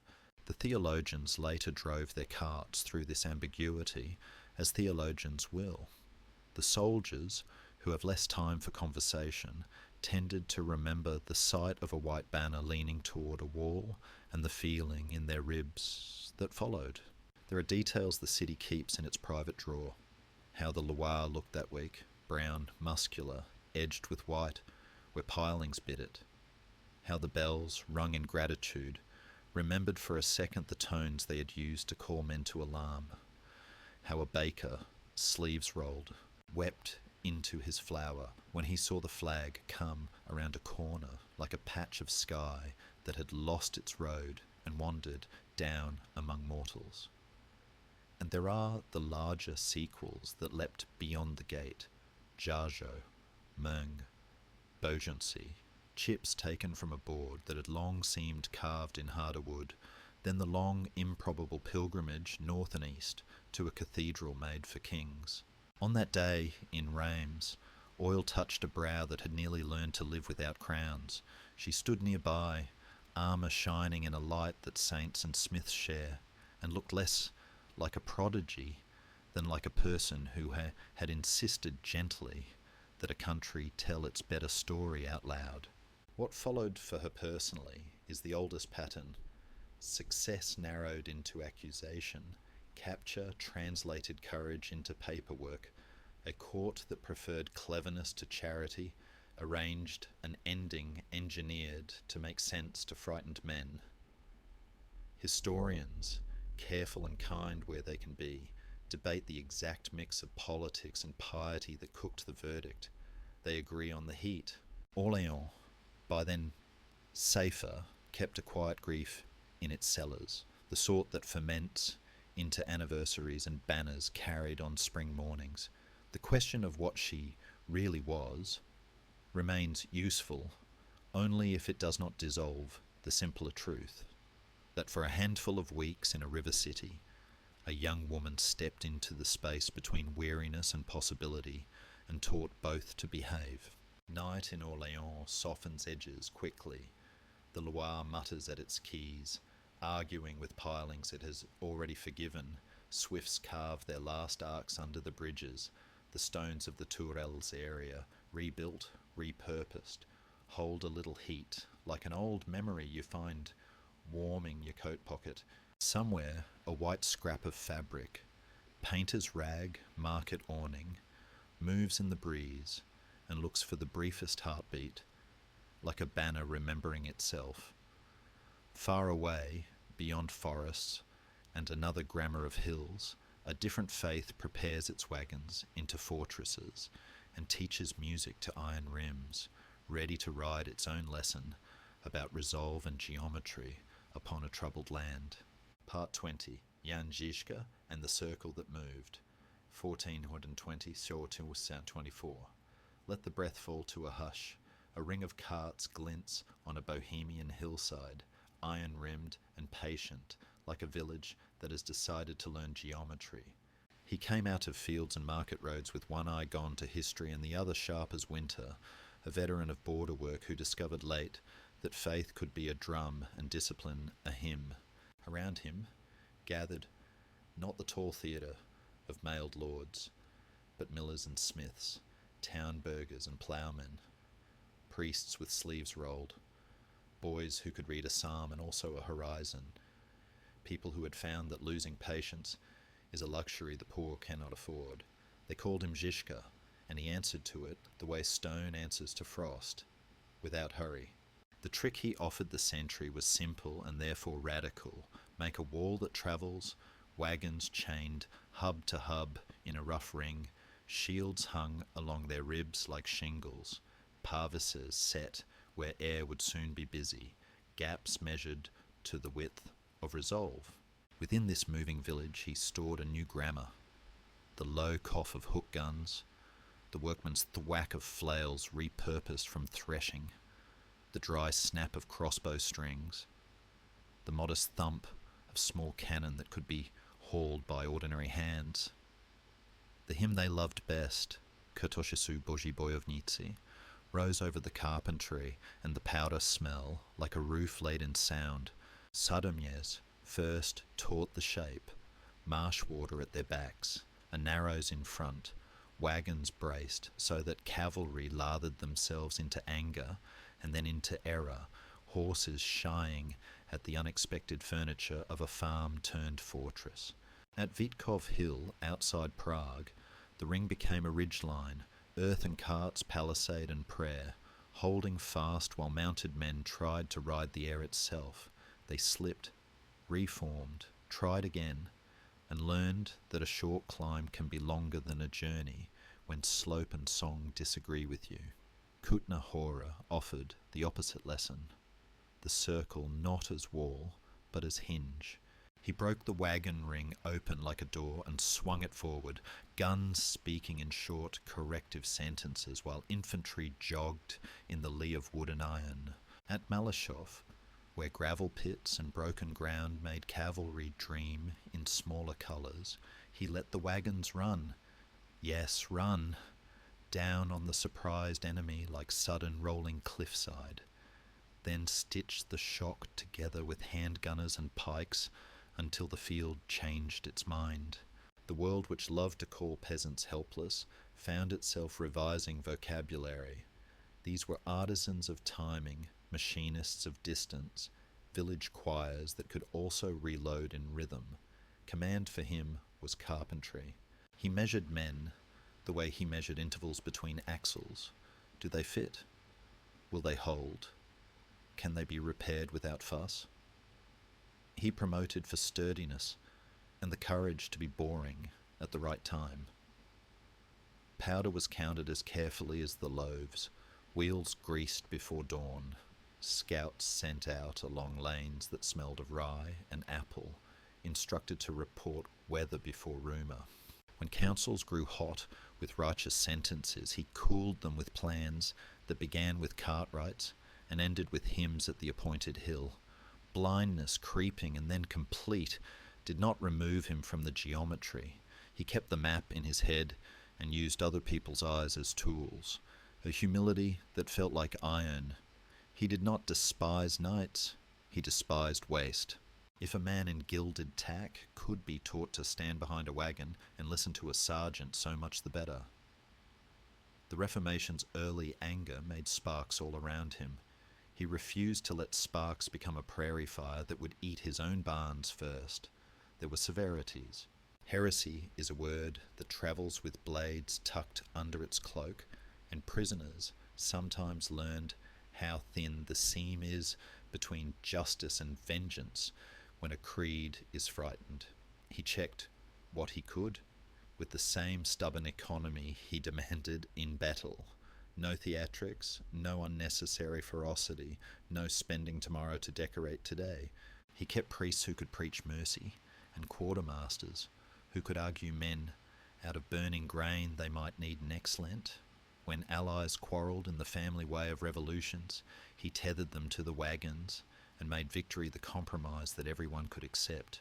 Letters went out to towns with instructions written as recipes: timber, chains, nails, powder dry, and barrels tight, bells to signal assembly, psalmody to keep hands from shaking.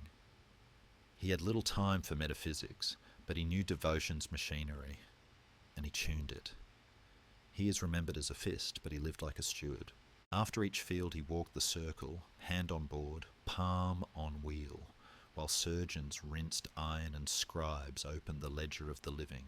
He asked about axles split and stock consumed, about whose daughter must be married soon and could not be left without help, about which bridge was sulking into disrepair.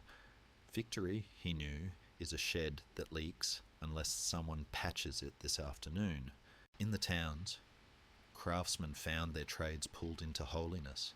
A smith's seam on a tire became liturgy, a cooper's tight cask a form of prayer. He let the country grow a new posture, chin level, hands busy, and when princes shouted from far castles, the wagons answered with motion rather than speeches. Death came the plain way, fever and the body's old mutinies, on a road that had carried more arguments than any court. The tales that followed tried to make theatre of him. A drum stretched with his skin to keep the army's heart from forgetting. Oaths sworn that he would ride again whenever wheels touched earth in a certain order. Legends are what villagers make when they want to store courage in a jar. The real inheritance went on 4 iron-rimmed wheels. The knowledge that people who are not supposed to win can, if they build themselves a moving home and refuse to be hurried out of it. That faith which counts powder and seasons carts is a friend to the poor. That music, sung in key with powder's dull syllables, can keep hands from shaking long enough to reload. Evening takes these hills in a slow embrace. The stubble fields fade to pewter. A cart track holds the last light like a thin river. Somewhere a choir practices softly in a timbered nave. The old battle hymn slowed to a cradle song. If you listen along the ridge, you can hear the circle exhale. Chains unhooked, horses unbridled, wheels chocked for sleep.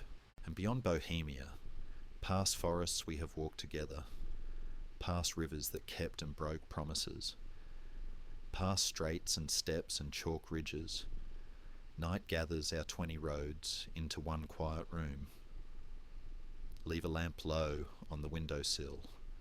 Let the maps lie folded, warm from use.